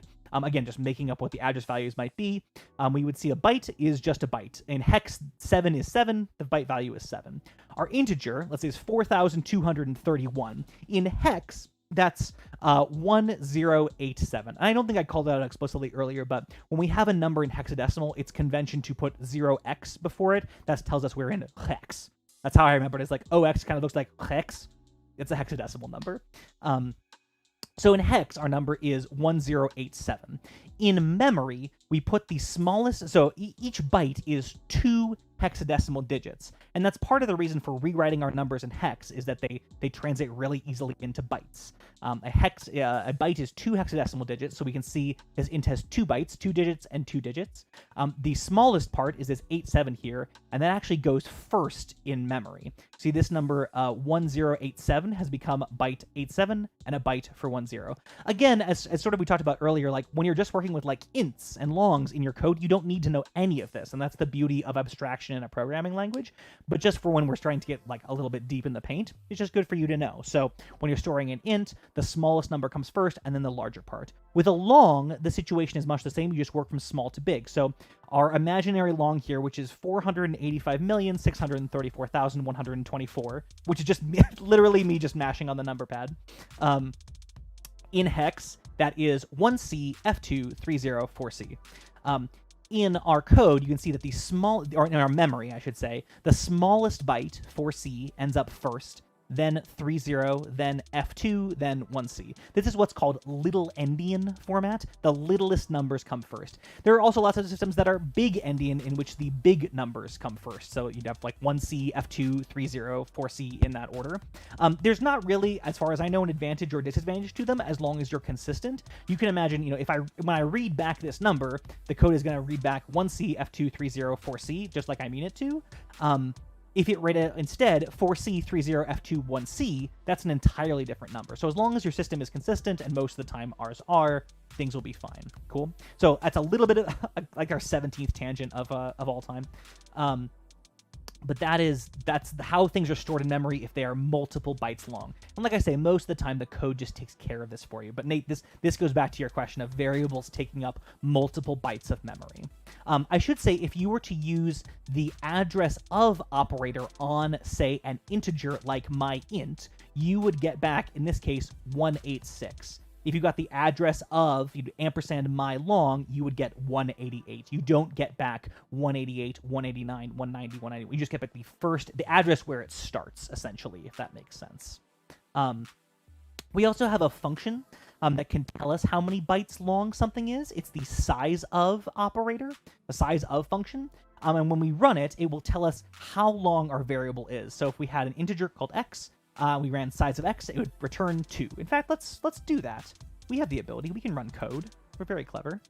So let's say I still got my Brian byte and my Nate int, which I'm starting to become friends with those variables. Let's say int size. Let's say int my size equals size of Brian byte, and we'll print my size, and then we'll reuse that. We'll say int my size equals size of Nate int, and we'll print my size. So that'll print the size of a byte and the size of an int. Let's upload that again. Oops, size of, I doesn't need a capital in the middle of that variable name. Upload that to our transmitter, and when we open the serial console, it's weird that I can't resize this window. Maybe I can maximize it? Weird. All right, let me reset so we see everything. Let's say I'm starting 1 and 2, which is as we expected, right? So the size of, this is not the size of that particular byte, right? Just like Brian byte is a byte. How many bytes make up a byte? 1 byte makes up a byte. How many bytes make up an int? 2 bytes make up an int. How many bytes here? Let's make who haven't we seen yet tonight? Oh, Janky. Long Janky equals a big number. Let's say, we'll just copy and paste a little code as we love to do. My size equals size of Janky, and print my size. Let's upload that, and we'll see. We should see that a long is 4 bytes long. 1, 2, 3, 4. Brilliant. Or 1, 2, 4, I guess. Brilliant. So a really easy way, just like in code, to get the size of a variable. We can also use the size of function to see how many bytes are in an array, which is really handy. So if I have an integer array like this, it's 8, 9, 10. If I take size of, it's going to tell me that whole array is 6 bytes long, because it's got an integer of 2 bytes, then another integer of 2 bytes, then another integer of 2 bytes. And let's do that example really quick as well. Let's say int who we see Travis array equals 3, 4, 5 serial.println. I'll just do this in line. Size of Travis array. I think that will compile. I may have messed up the syntax. I usually do. Yes. I always get that backward. Notice here I'm doing the same operation, but I'm doing it inside of this print function. I'm just nesting these functions inside each other, which is a totally valid operation. So now when I open my serial monitor, I run that code. I should see 1, 2, 3, 4. Let's see, why did that not? Oh, it helps if I upload that code again, I suppose. So it actually runs. All right, run that, and we should see, yeah, so a byte was 1 byte long, our integer was 2, our long was 4, and this particular array, which has three ints in it, is 6 bytes long. So that's all the size of function is doing, which is something that I feel like we use in one of these. Oh yeah, so I told you this is all winding back to like giving us extra superpowers with this wireless transmit and receive library, right? Like I swear it would come back to this. So back here in our receive function, I allocated a buffer of these uint8s, right? Which we've seen. We know that just means a byte. We have an array of bytes, and then we say buffer length is the size of our buffer. So this is the length in bytes of this buffer, which is something that the receiver needs to know about, so it knows how many bytes it should be possibly looking for. So we're using this size of buffer to get the length in bytes of this. So if our library changes this maximum message length, we don't have to sort of remember to change how many possible bytes we could get out, because we've wrapped it all up in this size of function here, if that makes sense. Cool. So that's a little tangent, a little aside to size of, easy way to like, and if you have an object that you're like, I don't know how many bytes this is, try out size of and see how many bytes long it is. Okay.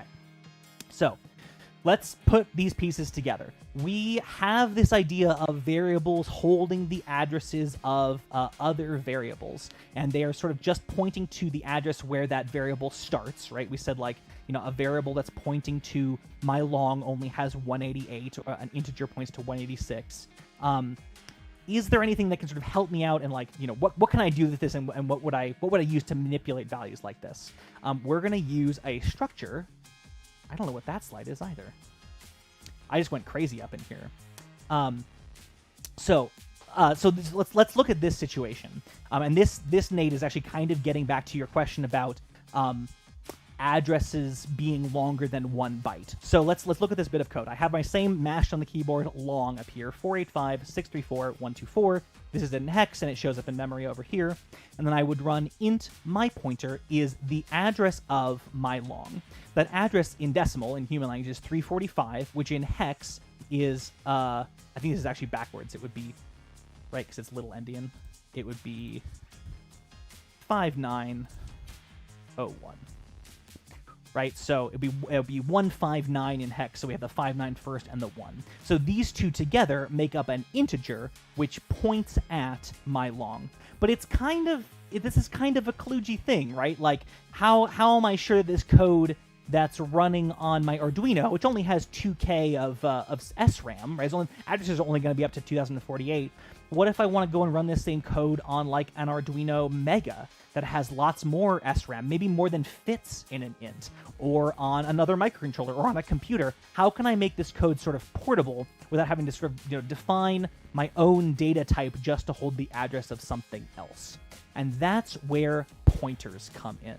A pointer is an object that is meant to point at another object of a specific type. And this is a point where people get confused, and certainly I know I was for years and years. We're reusing this asterisk, we're using it in two ways. They are both related to pointers, and they can both look very similar, but they are doing totally different things. In the case we saw earlier, we had that value of operator, right? That was, saying like, hey, go look at this address and tell me what's there. In this case, we're also going to use the asterisk to help define a pointer, declare a pointer, something like this.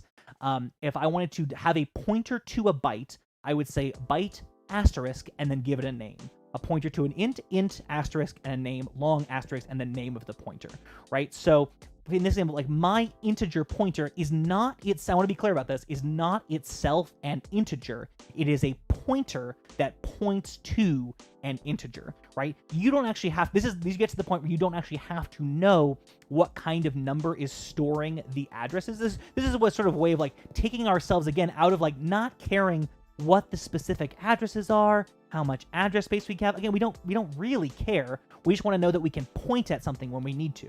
So by using these pointer types that are designed to point to a byte or an int or a long or a uint8 or a char, you can basically point to any data type you have.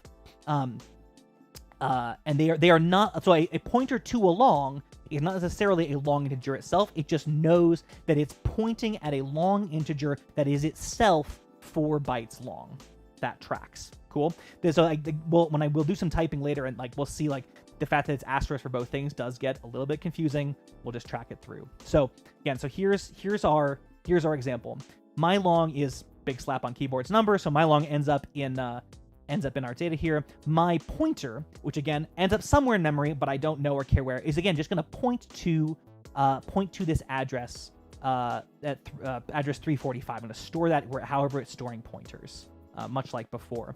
And again, just like we did with when we were sort of managing this ourselves, we could have our own variable and use the dereference operator, right? We could say, what is the value pointed to by? What is the value pointed to by my pointer? Well, my pointer points at address 345, and that has the value 485.634.124, and so that's what ends up in my new variable here, if that sort of makes sense. So this is essentially the same thing that we built up for ourselves, but we have this built-in pointer functionality that knows about data sizes. And that's going to help us out a lot to not sort of like scramble our addresses by trying to make this system up for ourselves. So, Jeff, why do I care? This is my favorite slide I've ever made. Things you can do with pointers that you couldn't do before. So here's the skinny. When you call a function with an argument, which we've been doing since week 1, when we wrote digital write pin 3 high, or maybe when we write our own function like process my array, and we handed a big array of data points. Under the hood, the Arduino is copying all of the data that you give it when you call a function into a new place. Which, if you're 90 minutes, thanks, Nate. You're copying all of your data before you start working on it with a function, and if you have a lot of data coming in, like, let's say you're processing thousands of data points in this process my array function or whatever, it can take a lot of time and space to copy all those points. You could run out of space. And if nothing else, you probably don't want to be wasting the time making a copy of the exact same data. And moreover, and this may be something you may or may not have seen before, you can't actually change the original arguments to your function. And let me show you what I mean by that. So this will be, if you're playing along at home, this will be one of the examples from the website. This will be called, as I open it up here, this will be called local variables. Local variable example. We'll look at this together. It's pretty straightforward. Change my baud rate here. So all I'm going to do, I'm going to declare an integer called 5. I'm going to start my serial console. I'm going to print out whatever the number is, which is, it better be 5 when we start. Then I'm going to call a function, I'll show you in a sec, called a function. Then I'm going to do the same thing again, print the number and call the function. That function is just going to be called, it's that a function. It's going to take an input called int. It's going to print it out. It's going to add 1 to it, and it's going to print it out again, right? So let's walk ourselves through what this code will do. So I have a number. I have a number 5. A number is numbers. That should print out 5. I'm going to call this function. I'm going to take this input. It's just going to print it out, so that should be 5 again. It's going to add 1, and then it's going to be 6. So the question is, what is number now? Since we fed num, so we fed our number into that function, what is num when we're done with that function? Is it 5, where it started, or is it 6, because we just added 1 to it? Let's run the code and we'll see. So I'll upload that to our Arduino. See if you can guess right now what you think that number will be.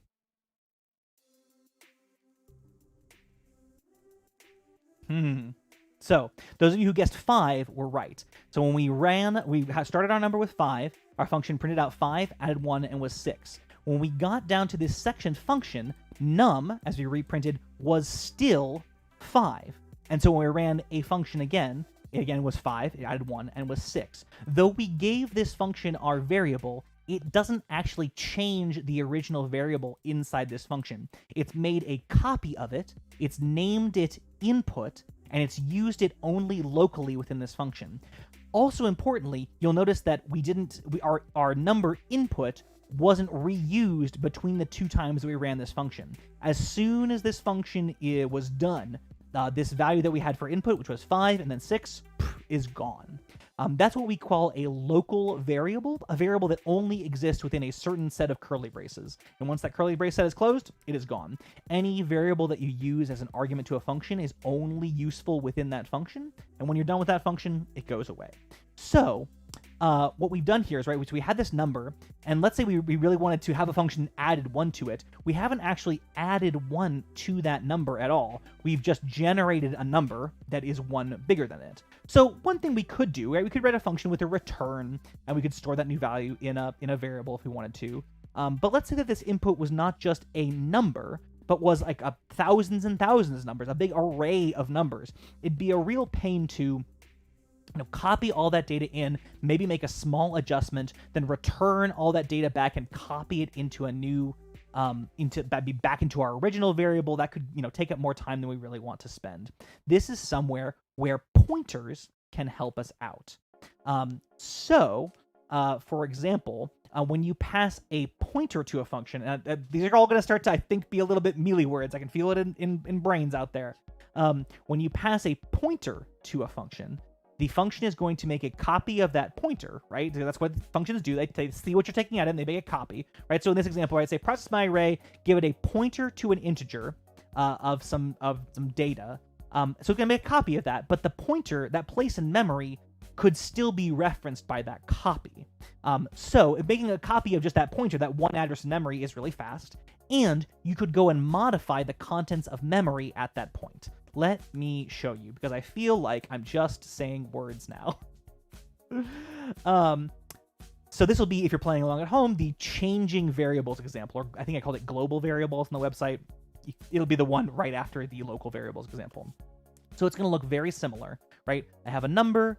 I'm going to start my serial console, but I'm going to do something slightly different. I'm going to say number is, and print it out, and I'm going to call my new function my b function, and I'm going to give it not the variable number itself, but the address where number is at, right? The address of number. And we'll do it again, and we'll see what happens, right?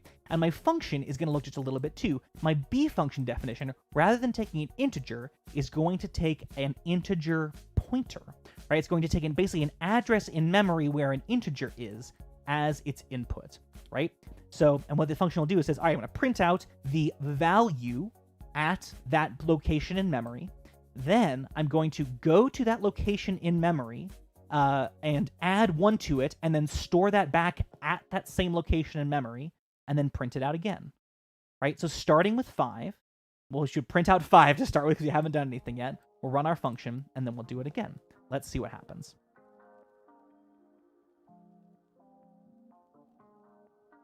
Again, weird that I can't resize anything. Let's run this again now that everything's a little bit cleaner.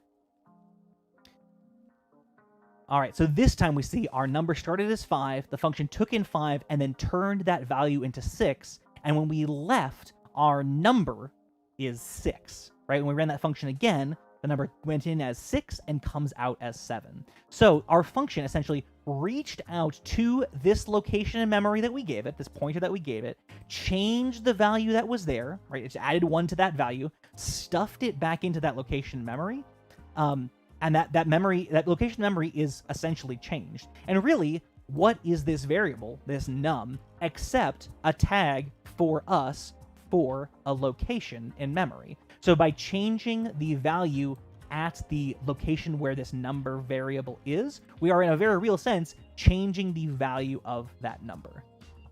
Am I making any sense? How are people doing out there? I feel like the word, maybe this is just me, and maybe it's because we passed that magical, what is 90 minutes for anybody else is actually 90 minutes. I feel like the words have just become super dense all of a sudden, but maybe that's just me. But in any case, I'm taking a little beer sip. Let me know if you have questions.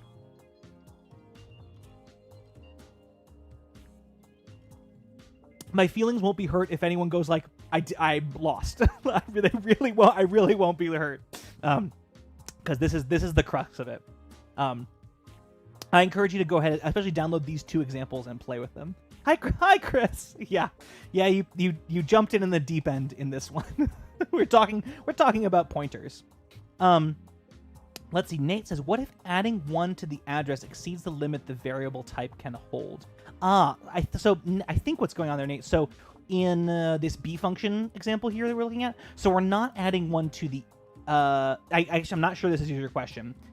You might be asking something else. In this example here, we're not adding one to the address. We're adding one to the value that is at that address, right? So input is a pointer that points to an address, right? So and this is so this is where the asterisks get a little confusing. So input is a pointer that points to an integer, right? So the name of that pointer is just input, right? Then down here, I'm using this asterisk in the sense of the value at, saying what is the value at this pointer? Then I'm adding one to it. Then where am I going to put that value with its equal sign? I'm going to put it I'm going to make that the value at the address pointed to by this pointer. Oh, that was a mess of words. Let me try again. The name of input is just input. It's a pointer that points to some integer. I'm going to get its value. I'm going to add one to it. And where am I going to put it? I'm going to put it at the value location where input is telling me to put it. Is that any better? I feel like that was still a mess. Nate, I think that was your question. If your question was, what if adding one to the address exceeds the limit that the variable type can hold? So the variable type that the pointers themselves actually are is system dependent. You can imagine on a much bigger processor, your pointers have to be much, much longer so they can sort of point at whatever address, bytes of address space they might have. So the memory types of the pointers themselves may change.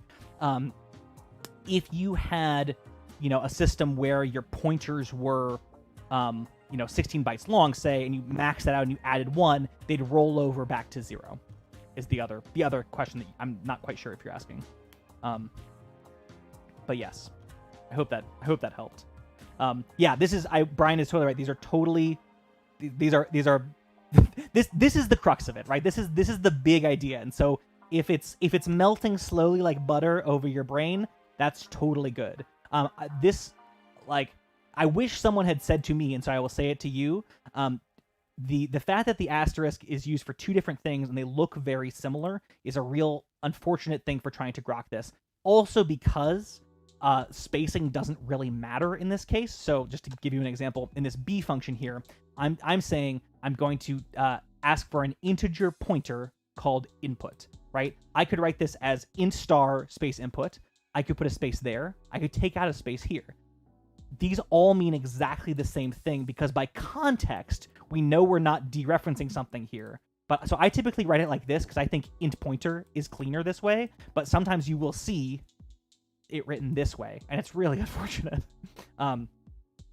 So just trying to keep track of which of those two things are true. Yeah, it will sync in. It will sync in at some point. And we'll return finally after an hour to the wireless example, and we'll see how it's used in process. And I think that will help make it at least a little bit more clear, right? So we've already talked about Sterling. We talked about that a while ago. So I think we're ready to jump back. Yeah, we're ready to jump back to our code. In fact, that's our last slide of the night. And actually go back to doing some things in person. So let's go back to our transmitter code to start with, which I'm going to start by just re-uploading to my transmitter because I'm going to forget eventually, and that's going to be a real shame. And we're going to be able to understand a little bit better what's happening in this code. So here's our serial command for printing that I added. Now we can start to understand this a little bit more. So we didn't talk about const.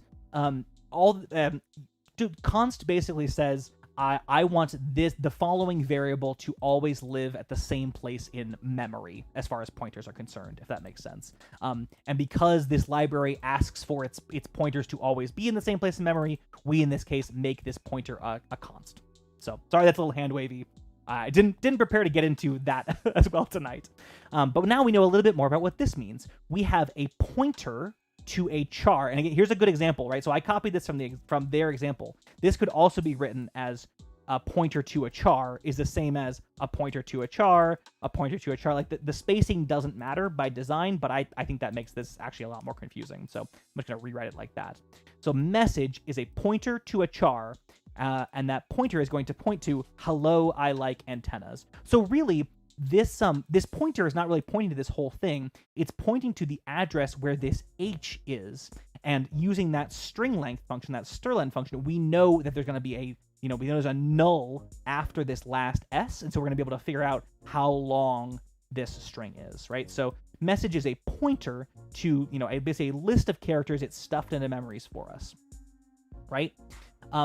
We need it to be a pointer because the driver, rather than asking for a number or an array or whatever, it just asks for a pointer and a number. It says, give me an address in memory to start at and how many bytes after that you want me to send, and I will send them.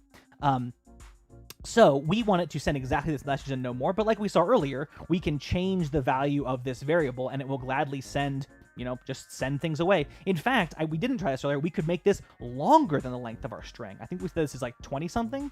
We could send anything up to, 67 bytes according to this library. Let's send 32 bytes and see what happens. So we'll re-upload that. I'll go over to our receiver serial port.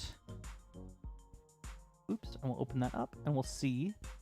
And we'll see we're getting garbage. Why are we getting garbage? Well, because it's printing the first 20 bytes, and then it's just printing the next 12 bytes, whatever they are at the time, which is just other bits of memory, right? It's just like the next 12 things that happen to be sitting there, which sometimes correspond to printable characters, sometimes they don't, sometimes they correspond to things that it thinks it should be able to print, but doesn't know what symbol it's printing, so it does this backwards question mark, that's its symbol for like, I don't know what I'm printing here. It will so you can totally print things that you are not referencing. You probably don't want to. In this case, that's why we're using our string length message to make sure that we're only using the length of this string and no more and no less, if that sort of makes sense. So the one last piece we need to understand what's going on in this send function, right? It's taking a pointer and a number.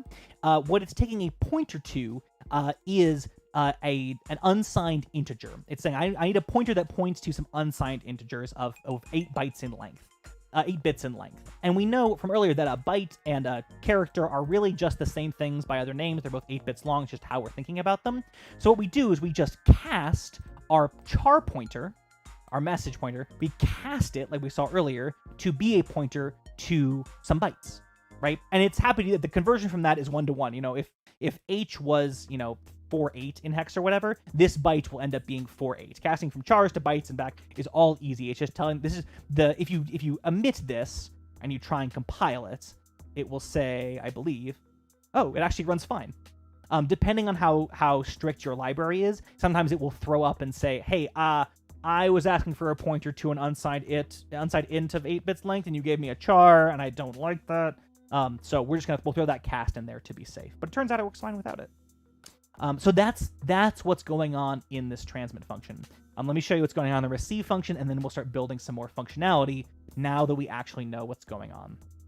Right, so we're assigning a buffer, we're finding the size of that buffer, the length of that buffer in bytes, and then we're saying this receive function returns true if we got a new message waiting for us, or false if it doesn't.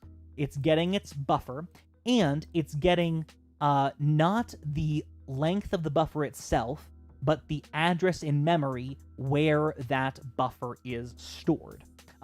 That's just what it happens to ask for. It's getting that address in memory, but it's also just going to go reach out and find the value there in a little bit. So a little implementation detail, you have to give this an address of the address of this buffer variable instead of just the variable itself.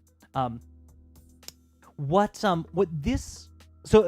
rest of this we all know, right? We're sort of casting our values to char, and we're printing them out on the serial console. So with all that under our belt, we understand a little bit about pointers. We understand a little bit about how memory works and the size of things. One sort of thing to note that I'll make use of in a second here is that arrays and pointers share a lot of useful characteristics in the sense that they are somewhat interchangeable. Let me show you what I mean.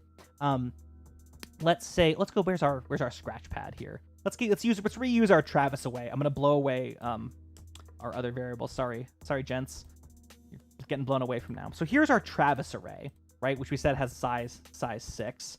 And I could do. You remember from our lessons on arrays? I could print Travis array 0 should print 3.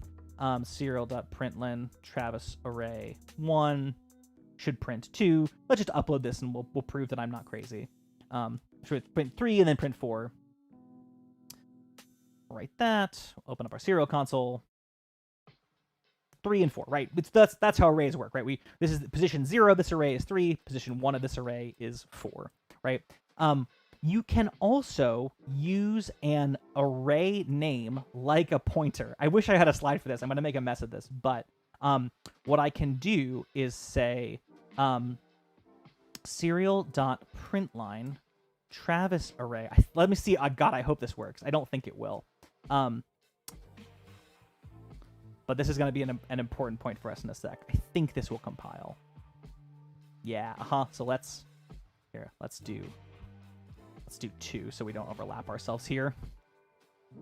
Tell I'm freewheeling just a little bit here, but I think it's going to work out fine. Yeah, So we printed 3, 4, and 5. So what just happened here? We printed Travis array 0, printed Travis array 1, and then I did this. What the hell is this? Well, Travis array, in addition to being the name of an array, is also basically a pointer to the start of that array. And this notation here, this like brackets notation we've been using for a while, really just tells you how many, chunks of bytes to skip ahead in that array. So this array, this Travis array, has 6 bytes, a couple of them devoted to storing the number 3, a couple devoted to storing the number 4, a couple of them devoted to storing the number 5. When I call Travis array bracket 0, it says skip ahead, no numbers. All right, it says, okay, well, I'll take the first number then. I know it's a couple bytes long. That's going to be 3. When I call Travis array 1, it says, okay, skip ahead 1 of your members worth of bytes. And since this knows it's an array of ints, it skips ahead 1 times 2, 2 bytes, and finds that there's 2 bytes there that represent the number 4. Right? That's what this subscript is doing. It says skip ahead by a certain number of bytes in the array. But I can sort of do that math more explicitly. I can say, hey, Travis array is a pointer to a place in memory. It's a place where Travis array starts. And if I add 2 to that number, I will move forward by 2 of the amount of bytes that Travis array is a pointer to. Woo, let me say that again. When you're doing math on pointers, this is why pointers are useful. The compiler is smart enough to say, hey, I don't want 2 bytes more than the location of Travis array. I want 2 more chunks of bytes of the same type that Travis array is, right? And because this is an integer array, that means really 2 times 2 are 4 bytes in the future, right? For 4 bytes further down in memory, right? So I'm going to get a new place in memory that's 2 ints further along in memory. Then I'm going to use my dereference operator to get the value that's there, which is 5. Did that make any sense? That was a bit of a mash. I need a beer, and then let me do the example. I think that will also help.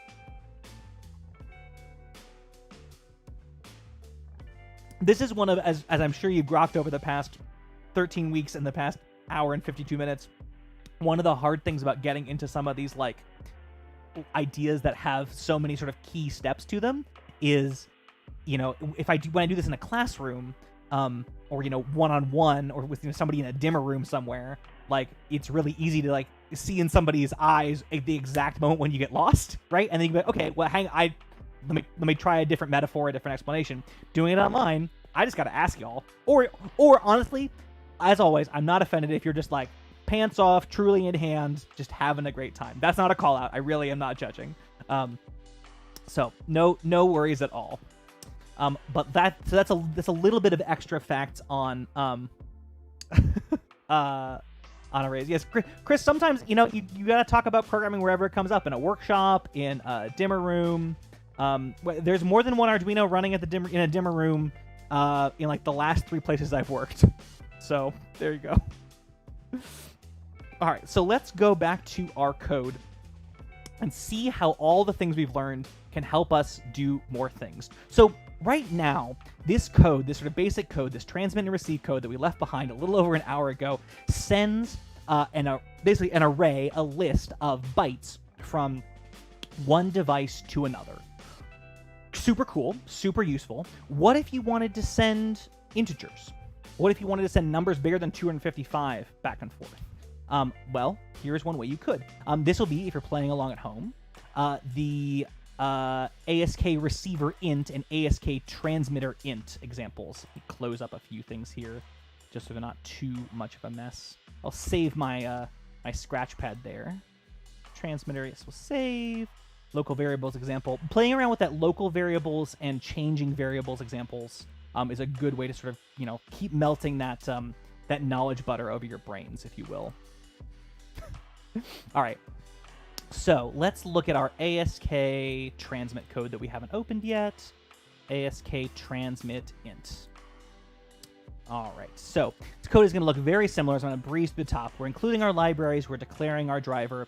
This time, rather than a uint 8, they do a uint 16 as our data type. 16-bit value, 2 bytes long, takes up a couple bytes in memory. I hope you'll believe me on that by this point. Right? So our value variable is 2 bytes long. I'd like to send it from my transmitter to my receiver. Let's say that my int is like a maybe it's a sensor reading, or maybe I have a motion sensor set up to detect when somebody breaks a beam, and I'm keeping track of the time, and I want to send an integer back, maybe even a long back that's sort of, hey, this is every time I've seen a sensor reading.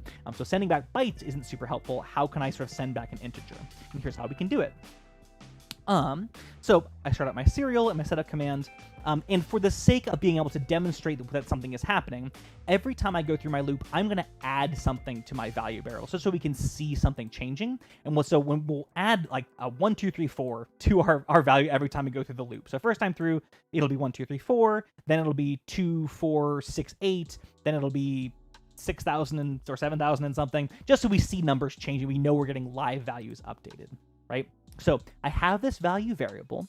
I'm going to define, like before, a pointer to an unsigned 16-bit integer, right? A pointer to an int. Could also write it like this: a pointer to an int, and that pointer is going to point to the address that the value variable is at, using this address of operator like we saw before, right? So now I have a pointer to an int, but our driver function demands that it have a pointer to bytes. It won't take a pointer to an int. I think this will hopefully be the situation that I was thinking of before. If I try and compile this code, it should throw up on me. Yeah. So it says, hey, I don't have a function called send that takes a pointer to a 16-bit integer and a number. I have something else, but I certainly don't have that. So what I'm going to do is cast that pointer to say, oh, no, I was wrong.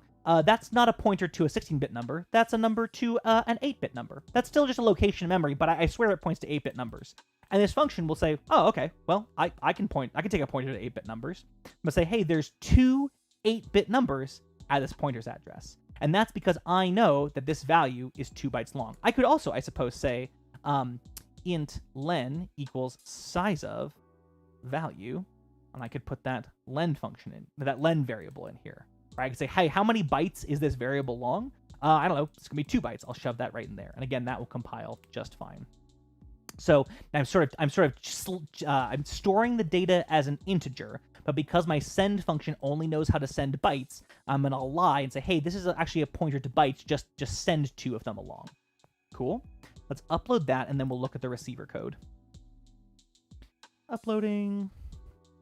All right, let's switch my COM port now before I forget. And the receive int code, right? Setup looks all very similar, right? Declaring things. We have our driver, we start our serial, and so on. All right, down here, this is exactly the same, right? We declare a buffer that's a bunch of bytes long. We get the size of it to hand off later. If we have a message waiting for us in our buffer, right, this is just stock code, we're gonna get the results of it, and here's how. I'm gonna say my result, my integer. Here's how I'm gonna get my integer back out of these bytes. I'm going to say I'm going to take the byte at the 0th position of that pointer, right, the one that comes through first, and then I'm going to say add to that, please, 2 to the power of 8, 256, times the value at that second byte, which really, when we're talking about big endian and little endian representations of variables, let me find that chart again. Right, when we're talking about the fact that an int is made up of 2 bytes, we're really saying that we're saving, 87 is really 87, but this 10 up here represents 16 times 16's this is the 256's place, and this is the 4096's place. So to get those values back out, we have to multiply this second byte by 256, or 2 to the power of 8, right? So when I do that, I should get an integer back out of those 2 bytes, and I'll just print it to the serial console there. Let's upload that to our receiver.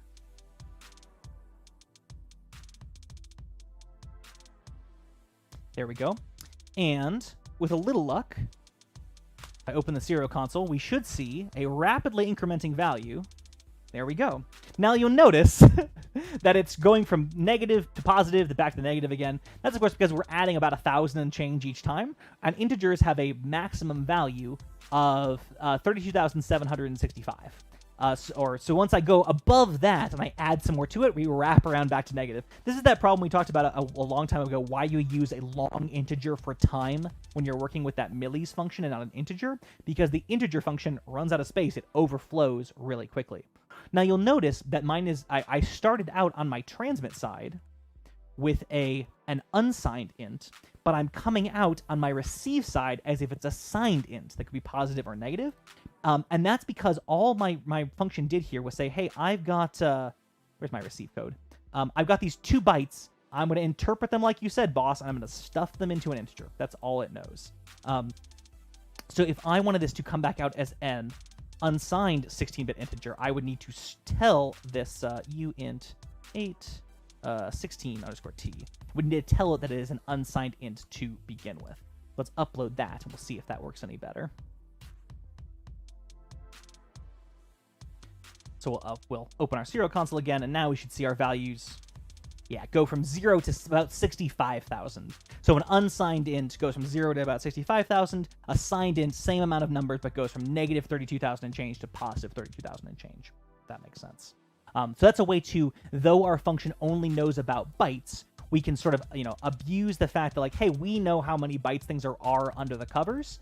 We can pass it and a pointer to our integer, but tell it to transmit bytes and then sort of reconstruct our numbers on the far end, if that makes sense. Let's see some more stuff we can do with these wireless modules. now that I've talked your ears off about pointers for nary on an hour, which I really like. I really encourage you to play with, because they are powerful, and if you're going to make use of these wireless libraries, they're really good to at least know what's going on. Like I say, take a look at the local variables and the changing variables examples on the website, because I think they do a pretty good job of sort of elucidating the difference between the two. But let's do a couple more examples here. Let's do our servo example. Let's do a practical example. None of this like theory nonsense. I will do ASK receiver. This will be the ASK receiver servo and ASK transmitter servo example from the website if you're playing along at home. They are going to look very similar to things we've seen for the past little while. All the defines up top are the same. I'm going to hold a variable called potPin on my transmitter, where I'm going to attach a potentiometer. You might, in my setup function, declare it as an input. And in my loop function, every time I go through my loop, I'm going to create a new byte, which is my reading, which is going to read the analog value of that pin, which you remember is between 0 and 1024, and map it to a value between 0 and 255, right? So I've got 1024 possible values, but on the other end, because I know I'm going to use this to control a servo, I only want to send values between 0 and 255 out, right? Then I'm going to create a pointer to where that reading lives. I'm going to say uint8 pointer. The message is a pointer to an unsigned 8-bit integer, which we know is just a byte. That's going to point to the address where my reading is. Right? I'm going to use this address of operator. Once I've taken that reading, I'm going to send that message, and I'm just going to say, hey, I have a message length of 1. I just baked it right in here. Again, we could, define our length as the size of our, reading, and then put that in there. Either or. This actually might be better practice, because if this reading changed to, an int or a long or something later, this would take care of itself. Of course, we'd have to change what kind of pointer we were working with, but this is probably a little bit more reusable. So let me upload this to our transmitter here, and let me hook up a potentiometer. Get this troubleshooting LED out of the way, and I'm going to hook up our potentiometer. I'm going to unplug the Arduino first. I'm going to hook up the two sort of sides of the potentiometer to power and ground here. I'm just going to share the same points where the transmitter connects. I'm going to hook its wiper up to A0. Just there, so we have something to give us those input readings. And on the receive side, here's what I'm going to do. Same declares as always. I'm going to declare just a single servo for now. I'm going to begin my serial commands. And then in my loop, it's going to look very similar. If I have a message waiting for me, I'm going to print it out first. That'll be nice. I'm only going to actually deal with one servo at the moment. I'm going to say, hey, my servo value is going to be the value of the buffer at position 0, the very first value of the buffer. Then let's print it to the command line. And then I'm going to actually do a mapping on this side too. I'm going to say, hey, my value, I'm going to map it. I said I'm going to pass it as values from 0 to 255. Let's really map it from values 0 to 180. This, in case you're wondering, is an error. There's no need to necessarily map this value twice, but apparently I did, and there's nothing necessarily wrong with it. It's just a little bit overkill. And then I'm going to write that value out to a servo. Cool. So let's upload this to our receive side Arduino. Ooh, this is my jam. I don't know what this song is called, but like when this one comes on in the background of my elevator, Brian, I like it a lot. So now that's uploaded to my receiver. We're uploaded to our transmitter. So now I need to hook up a servo, and look at that. I put a little 3-pin servo header on my board here earlier to make my life a little bit easier. So I'm going to need to hook up my servo. As you recall from week 3, week 4, when did we talk about servos? Servos take power and ground and a signal line. And I said my servo is going to be attached to what? Pin 2. So take a connector here from pin 2 to the signal line on my servo. Ooh. Yeah, so let's get down to the good bits. So there's my servo, there's my potentiometer, and if all has gone well, when I turn 1, the other turns. Right? So there's no wires connecting the two of these devices, right? I mean, other than the USB wires to the computer, but as you've seen, there's no signals passing back and forth. And of course, now the potentiometer is is backwards from the way that the pod is rotating. There's two different ways I could fix that, right? I could reverse the positions of my power and ground wires here. Well, I'll do them both just to prove to you that they both work. Right, so I reverse the position of power and ground, and now left is left and right is right. That's a good sign, right? Or I could have done it in code in either of these map statements. I could have said, hey, map 0 to 255 to 180 and 0. This is my receiver still, yeah. Right, so when I do that,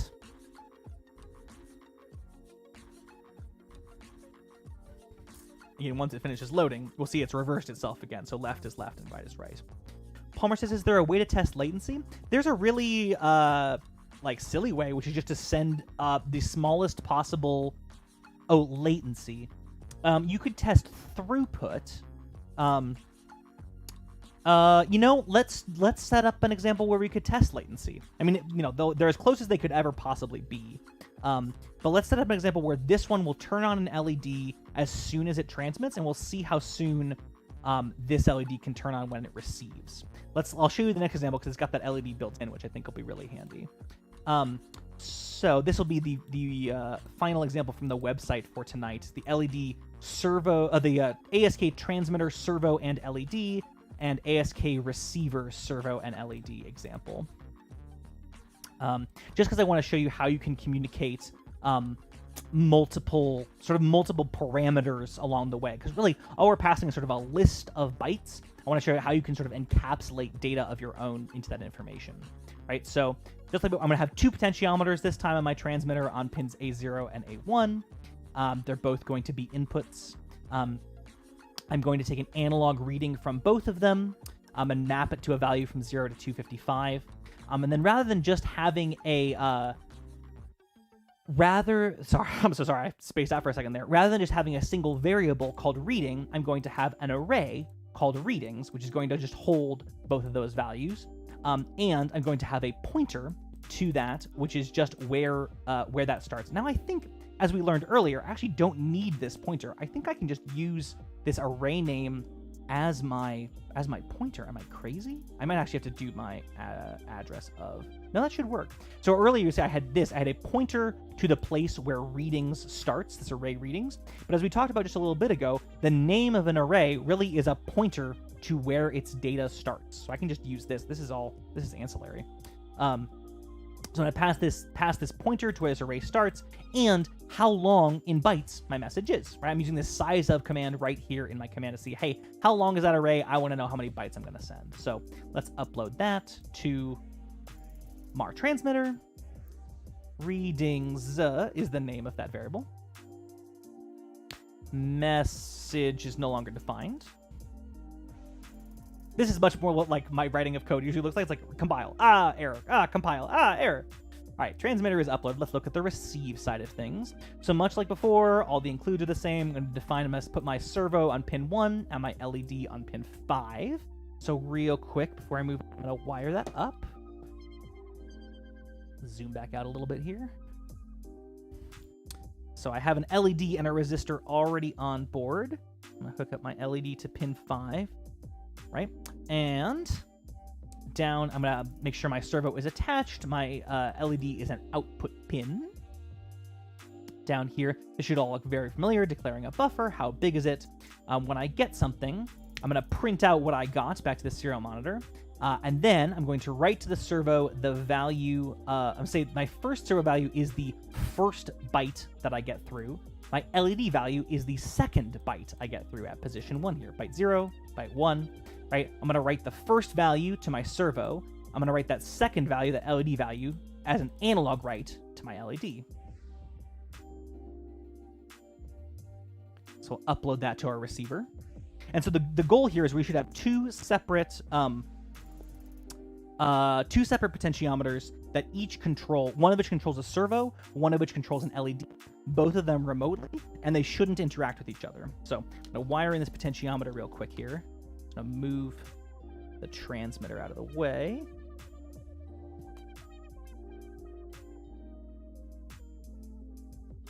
And I'm going to hook this potentiometer's wiper up to pin A1. And again, I might have backward if this, if left is LED brighter or LED dimmer, but we shall see. All right, so now when I turn this potentiometer, the servo moves. When I turn this potentiometer, ooh, something is goofy. What is goofy? Bad wiring? Usually is. Oh yeah, something is goofy. Oh, haha, I think I know what it is. There's something I wanted to talk about, and I think... Here, let me open up the serial monitor, and let's see, we started the night with debugging. I feel like ending the night with debugging is probably a good place to be. So this is just basically spitting out what it thinks is like sort of the raw values it's seeing from its wireless controller. Yeah, something is very screwy here.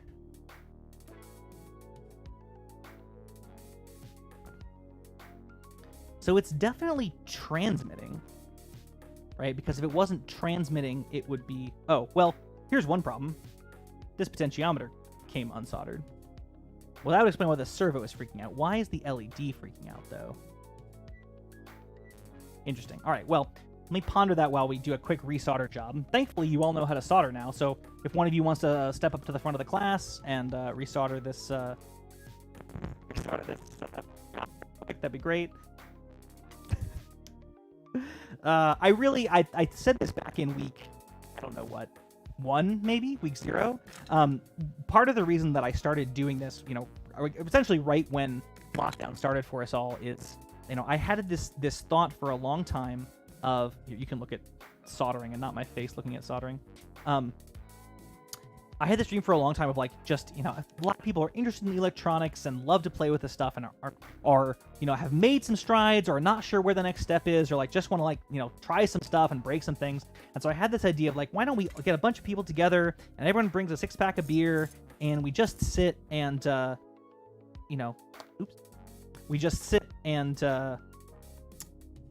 learn about stuff and make things and blow stuff up and build robots, and it'd be a great time. And then quarantine hit, and, gathering 10 people together in some beer was not really a good idea anymore. So I figured, what better time than to try and do it online? And I love it. I'm having a great time. It only makes me more want to like get back with a group of people in person, because that would be the dream. So thankfully, that quick solder job makes the servo work correctly. And you can see if you look at the computer here, see as I rotate the potentiometer, the servo values, the values that are coming out of this potentiometer are changing. The ones coming out of this potentiometer are not. But they are stable, which is interesting. Which makes me suspect wiring error, frankly. Let's double check that. I guess I can double check with my handy-dandy voltmeter here.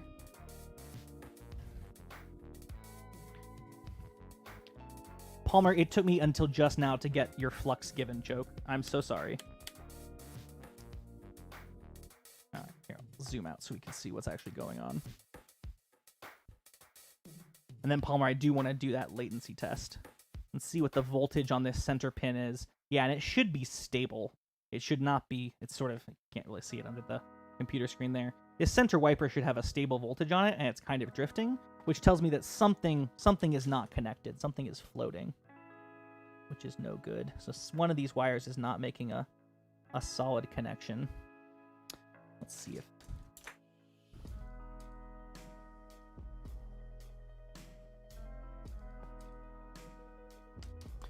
Whew. It's weird to like not talk for like even 20 seconds. There we go. So now I have a stable voltage, which is a good sign. My readings are still not changing though, which is interesting. So let's go back to our transmit code and we'll see if we can, let's see if we can close out the night with a little bit of troubleshooting. So I'm just going to do serial.println LED reading. So every time we go through, we will take a new reading and we'll see if we can like troubleshoot it going forward from this end.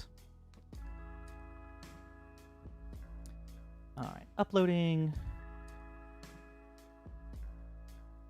Why are you not printing? Did I not actually upload it? I may not have actually uploaded the thing.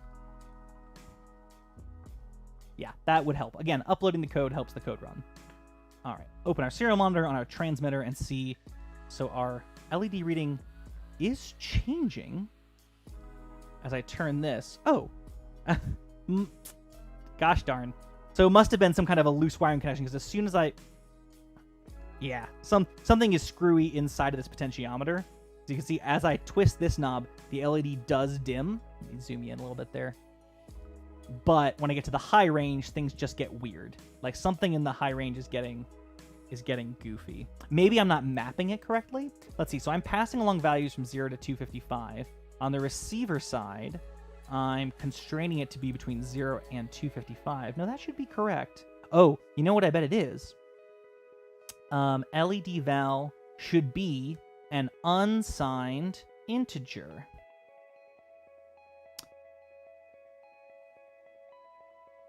I guess it should really be an unsigned byte.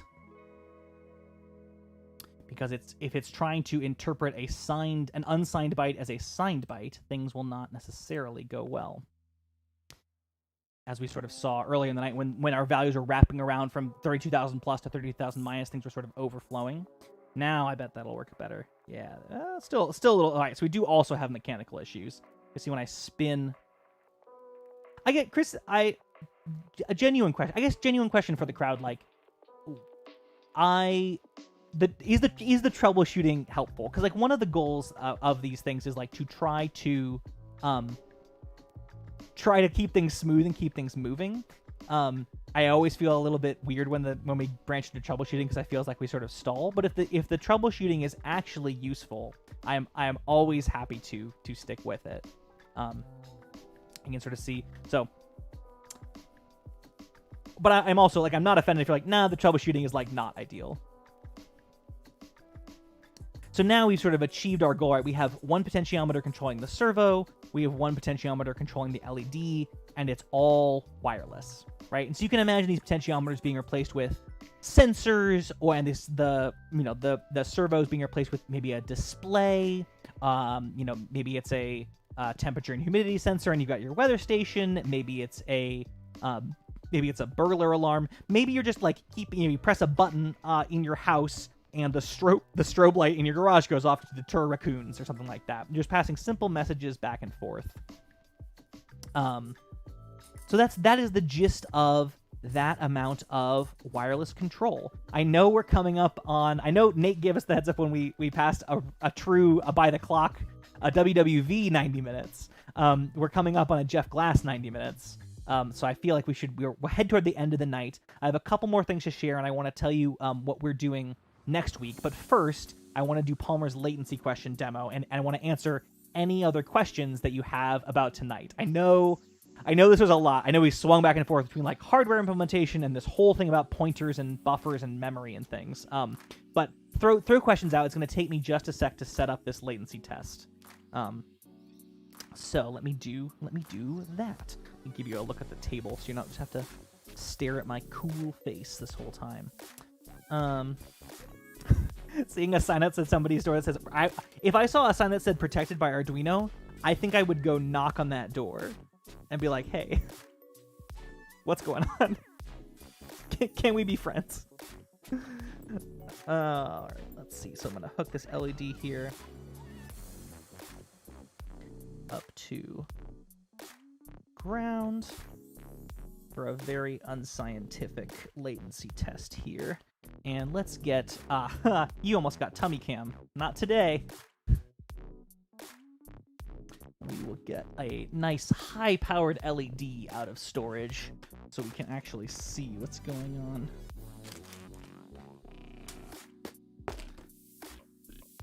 There we go. And we're back. See, we're learning things. We're getting this like whole, how to teach an electronics class over the internet thing. We're learning a little bit as we, move along in our quarantini lives. All right, so all I'm going to do is I've hooked... Oh, you can't see super well. I've hooked up an LED, just a sorted digital pin over here on my transmitter Arduino. And what I'm going to do is in the code, I'm going to tell it to turn that LED on immediately before it transmits. Let's see. Let's think this through together. So on the transmit side, let's save this as a latency test. In fact, let me go back to my servo example. Because I'm going to send as little data as possible. I only want to send 1 byte. So we'll save this as, this is my transmitter latency. It's going to take a reading. In fact, let's see. So I really don't care where the readings come from. But I'm going to say right before that, I'm going to do digital write 11 high. We'll do this say once a second. It's digital write 11 low. We'll see if that leaves it on long enough for us to see. So all this is going to do is going to turn the LED on, send the message. It's going to wait until the message is sent and then turn it off. So we should just see a little flash of an LED that'll turn on right like milliseconds, maybe microseconds before that message starts being sent. All right, so let's upload that to our transmitter. Palmer says you could put a pressure sensor on your chair to auto switch to bench camera when you stand up.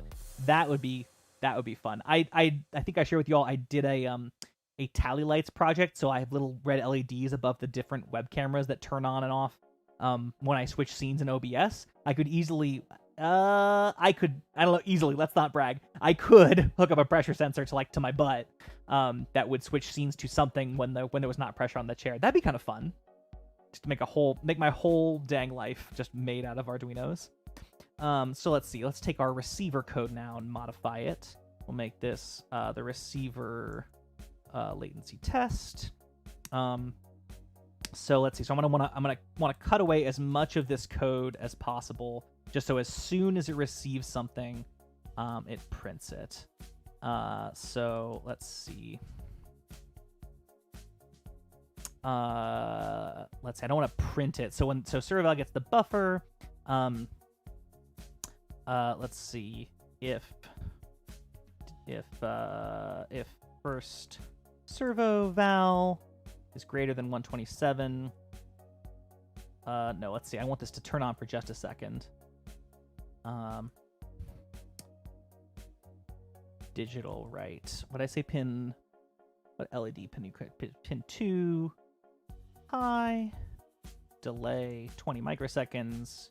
Digital, right? 2 off, too low. So this is going to be kind of a simulated example of what's going on. So when I receive a message, I'm going to copy it into a variable, which I'm not actually going to do anything with. I'll turn the LED on for 20 milliseconds and then turn it back off.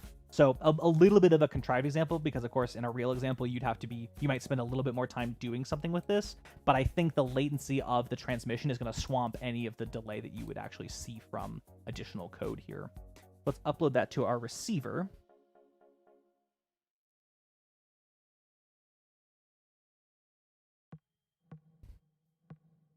And we'll come back to the table, and maybe I will adjust the lighting a little bit here and see a little bit better. I think the only thing is like 20 milliseconds might actually not be... Oh, it helps if I get the pin of the LED right, so let's just put that in pin 5. We'll tap that in. I'll come back to the table. And you can see... Now, you're on I'm here with my eyes. You're out there with a 60 frames per second camera streaming to you at hopefully at 60 FPS over YouTube, although who knows. So there is, I think, both to me and at least on my preview monitor here, a little bit of noticeable delay between when this LED turns on and when this LED turns on. Would you agree? Would you agree out there? That those two seem to appear different? Like, not much, maybe 10 or 20 milliseconds. The other thing we could do just to, like, give ourselves a little bit of a sense is on our transmit code here, we could, instead of just sending it once a second, let's just take that delay out and we'll just have it send 1-byte messages sort of as fast as it can. And we'll see if we can see some strobing.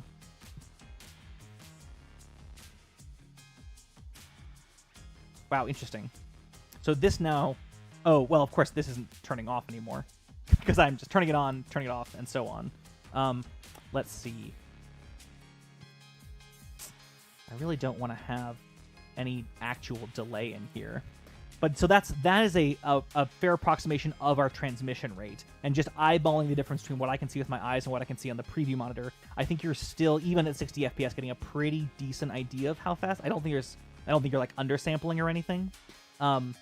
So 20 FPS, 15 FPS. But the latency you're seeing in the servo might also be related to the servo. So servos, I think we talked about a few weeks ago, have a dead zone. So they don't respond to small changes, small being like a degree or two changes in their inputs. They only change when you move them enough. So it's possible that the servo is giving us not quite the same level of...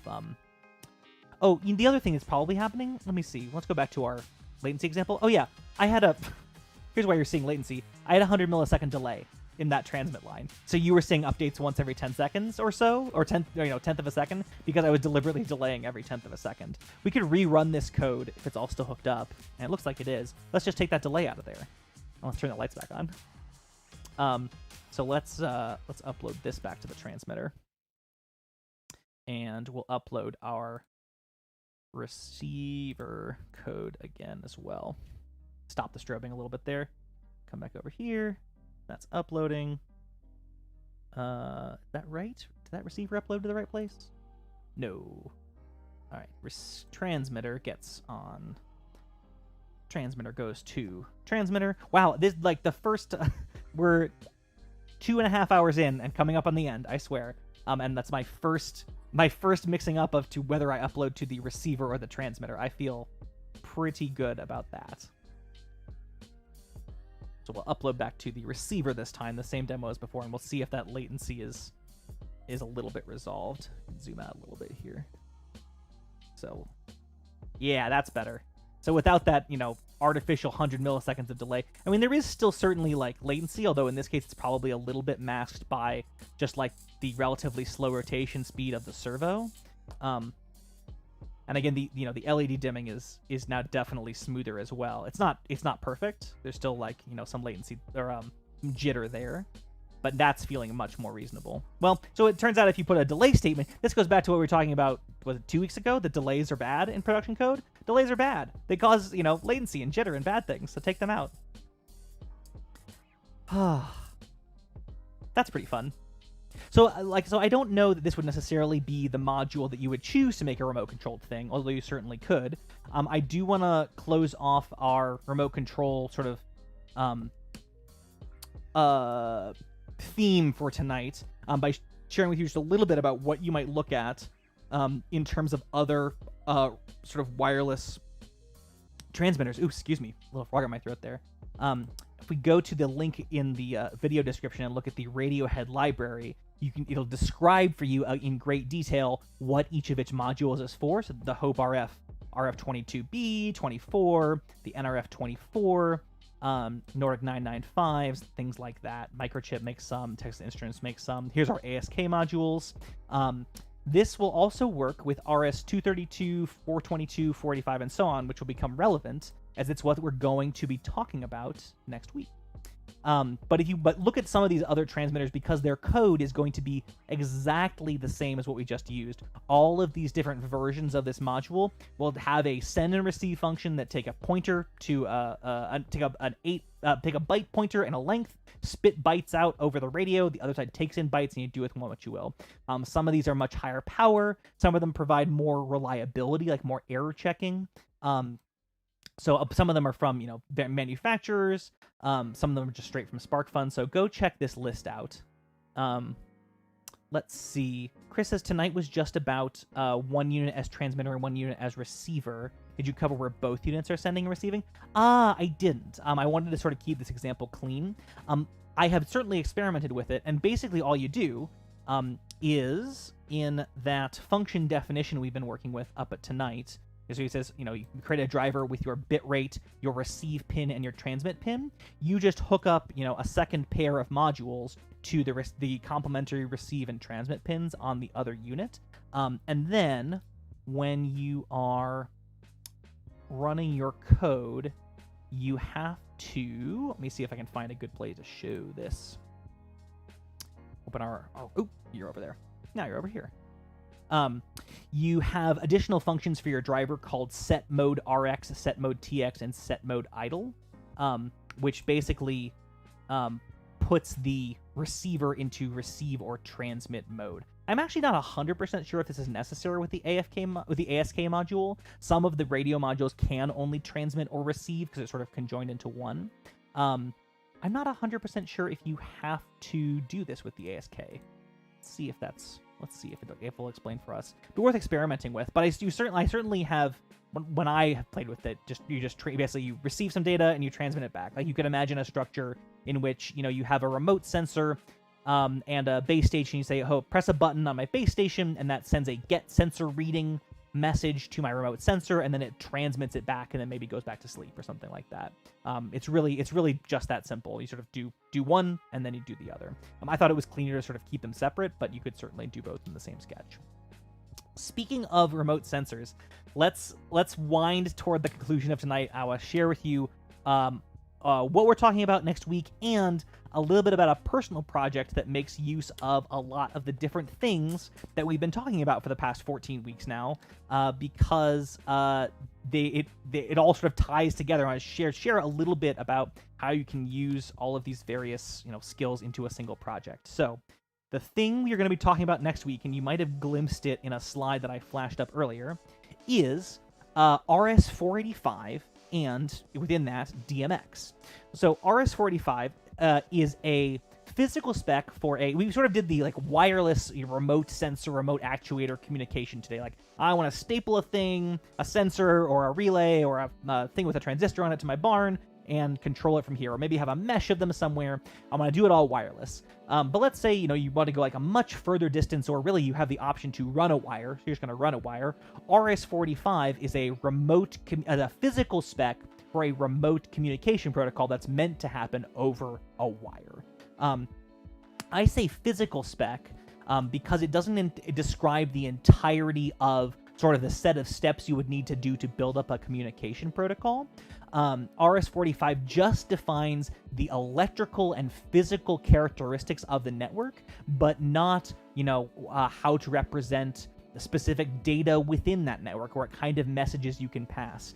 The analogy to think of is, in this case, like RS-485 might just be the Latin alphabet, A, B, C, D, E, and so on, which tells you what set of symbols you're using, but not how to make them up into a language. Actually, in this case, the RS-485 might be like the specs for the printing press without letters, as opposed to like handwritten or teletype or something, on top of which, so let's say, okay, RS-485 is the printing press, and it's up to you to define what letters you're using and what defines a word within the language that you're using and how words construct meaning within that language. So RS-485 is the basis layer on which you build other protocols like DMX. DMX is digital multiplex. It is the basic communication protocol for contemporary lighting systems. It dates back to the early 90s, so it's both ubiquitous because it's been 30 years. It's relatively comprehensible. It's not terribly complicated, which I think will make it a good place to start. And it's one of these protocols that's built on top of RS-485. It defines how you pass data between things in this way. I partly chose this because I know we have some theater lighting nerds in the crowd, and I am one of them. DMX, you recall, when we did our PCB layout work last week, was like the circuit that we chose to work on was building a little circuit board for a DMX or an RS-485 transceiver. So I think it'll be a logical place for us to jump off to. Yeah, having a protocol to work with, I think, will also sort of make RS-485 easier to talk about. You can build other protocols on top of RS-485. You could build like the Modbus and Profibus, which are more used in like factory automation and things. But talking about RS-485 alone would kind of be like talking about like what is ink without trying to talk about what is language, which might be possible, but like a little bit hard. So we might as well just wrap the two of them into one. So that'll be next week. I'm really excited about it. I think whether DMX and whether lighting is your thing or not, knowing a little bit about RS-485 is a good way to say like, hey, I want to, I have this Arduino here. I want to put another Arduino with a sensor or a Q light or what have you, 500 feet that way. RS-485 is a good way to do it. You can get RS-485 signals up to 1,000 feet or up to 10 megabits per second. You can't do both. There's kind of a trade-off between distance and speed. Often what we're looking for is lots of distance, pretty low speed. But you could do, 6 feet at a megabit per second, or, 500 feet at, 30 kilobits a second or something like that. And there's heuristics to figure out which way you want to go. This ties into this personal project that I just want to share with y'all, because as I was looking at it, it really does like tie together a lot of these Arduino-y things we've been talking about for the past 14 weeks. And that's the little miniature DMX moving light project that I've been working on for a while. Yeah, it's mini light. As I was thinking about this project, and thinking back like all the steps that I've done to like sort of try and bring it to its, to where it currently is. And I have a prototype here that's popped open. It'll make it a little easier to show you the guts of this thing. Sorry, there's a little bit of shoulder cam. Not quite as good as tummy cam. This is the prototype from 3 versions ago. But you can tell down in there is a PCB that I built, just like we learned about in our PCB lesson last week, that I soldered together like we learned about in our soldering lesson a few weeks ago. The prototype version has an Arduino Pro Mini in a socket on it. It's literally just an Arduino stapled in there. I have a voltage regulator down sitting on that board like we learned about in our battery lesson. The light is driven by, well, this one's held together by tape. That's how this prototype has seen some strong action. It's driven by a couple of hobby servos. We looked at servo motors back in week 3. It's driving some LEDs using an analog write at its core with some extra hardware to make it extra bright, like we learned about back in week 2. It's got a 3D printed case, like we'll talk about at some point, because I love 3D printing. I mean, I don't know, it's only slightly electronics adjacent, but I think it's a good complement to Arduino work in this way. Of course, all the fundamentals of electricity stuff comes into play here. The coding stuff a little bit comes into play. There's not a ton of code coming up. Chris, I like JGJ 2020. It's a little bit cumbersome. So I'll be honest, I have been calling the light the Demi Light for now. DEMILIGHT. GHT, and that is honestly just like small light, and partly because like micro lights and little lights and tiny lights and are already taken, and demi light wasn't, and I kind of like it. It's kind of cute. It's kind of got a little bit of flair. So in any case, this is not meant to be like a whole extravaganza about this, although I am hoping to put out a YouTube video about this project and its current status sometime this week. So keep a lookout for that. But if you're curious about this project and like how it sort of evolved, you can go, there's now a spot on my website at jeff.glass/electronics bash. That'll take you to the normal place. You go to the website and go to Demi Lights up at the top. It has sort of like a version history of things, and some of the ways where things went right and some of the ways where things went wrong, just as like a little bit of a version history. And this is still definitely a prototype, but I am hoping, within the next amount of time. Ooh, that must have been awful. I'm so sorry. Can't do that joke with a mic in front of your face. I hope to release the build files for people who want to build something like this on their own, or even just like poke around it and see like what kind of things go into it. What does the circuitry look like? What does the DMX look like? So anyways, that's my personal project. It was cool to like, look back through it and be like, how, all the skills that we have built up, working with Arduino code, building code together, doing things, one step at a time, all the DMX stuff that we're going to talk about next week, the servo, like it all is sort of wrapped, like it's all applicable knowledge and all sort of comes together into projects like this, which is cool. So yeah, I just wanted to share that with y'all. I hope tonight was interesting and not too overwhelming. I want to close mass manufacturing. Yeah, there's going to be a few more steps before that. But I would like to get them out there in case people want to make their own. Like, that'd be super fun. I want to close tonight with an anecdote, as I know we're wearing on toward time. I promised this week would be shorter than last week, and it is, so I feel pretty good about that. But I want to close with just this anecdote. I was talking to my dad earlier today. Happy Father's Day, Dad. Who has been here for so many of these nights, and it's been a real blast to have him. And he shared with me a project he's thinking about doing. Is not sure. But one thing he said is, I want to use this module, and one of the steps I would take before I bought it is, all their code is on GitHub. I would want to go to their code and see if, at least I could understand it enough to, if I could, even if I couldn't totally understand it enough that I wouldn't, break something when I tried to modify it to do what I want to do. And tonight, what I hope is, I'm not expecting anyone to have grokked pointers and strlen and memory addressing, entirely in the past 2 hours. But I hope they give you a little bit of a foundation for, what the memory arrangement in an Arduino is, and what a pointer points to a place in memory. If you take nothing else away, there's that. And I hope it makes some of these ideas just a little bit more approachable, so that you can go out and start, finding and getting excited about these various cool modules and things that are out there. There are so many. We live in a magical age where, you can buy, not the raw components certainly, but like, oh, I want a box that, regulates the temperature of my oven.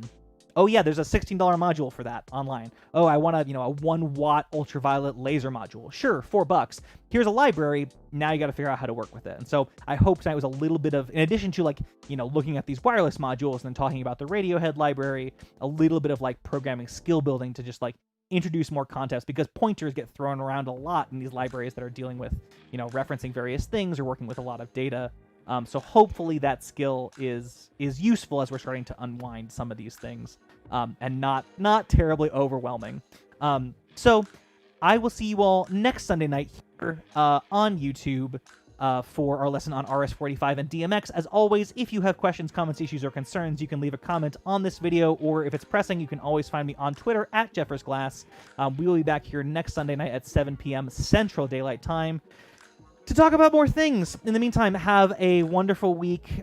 You're all great. Please stay safe out there. You're all important to me. Who am I going to name my variables after if you guys don't stay safe out there? Wash your hands, hydrate, and I will see you next week. Thanks, y'all.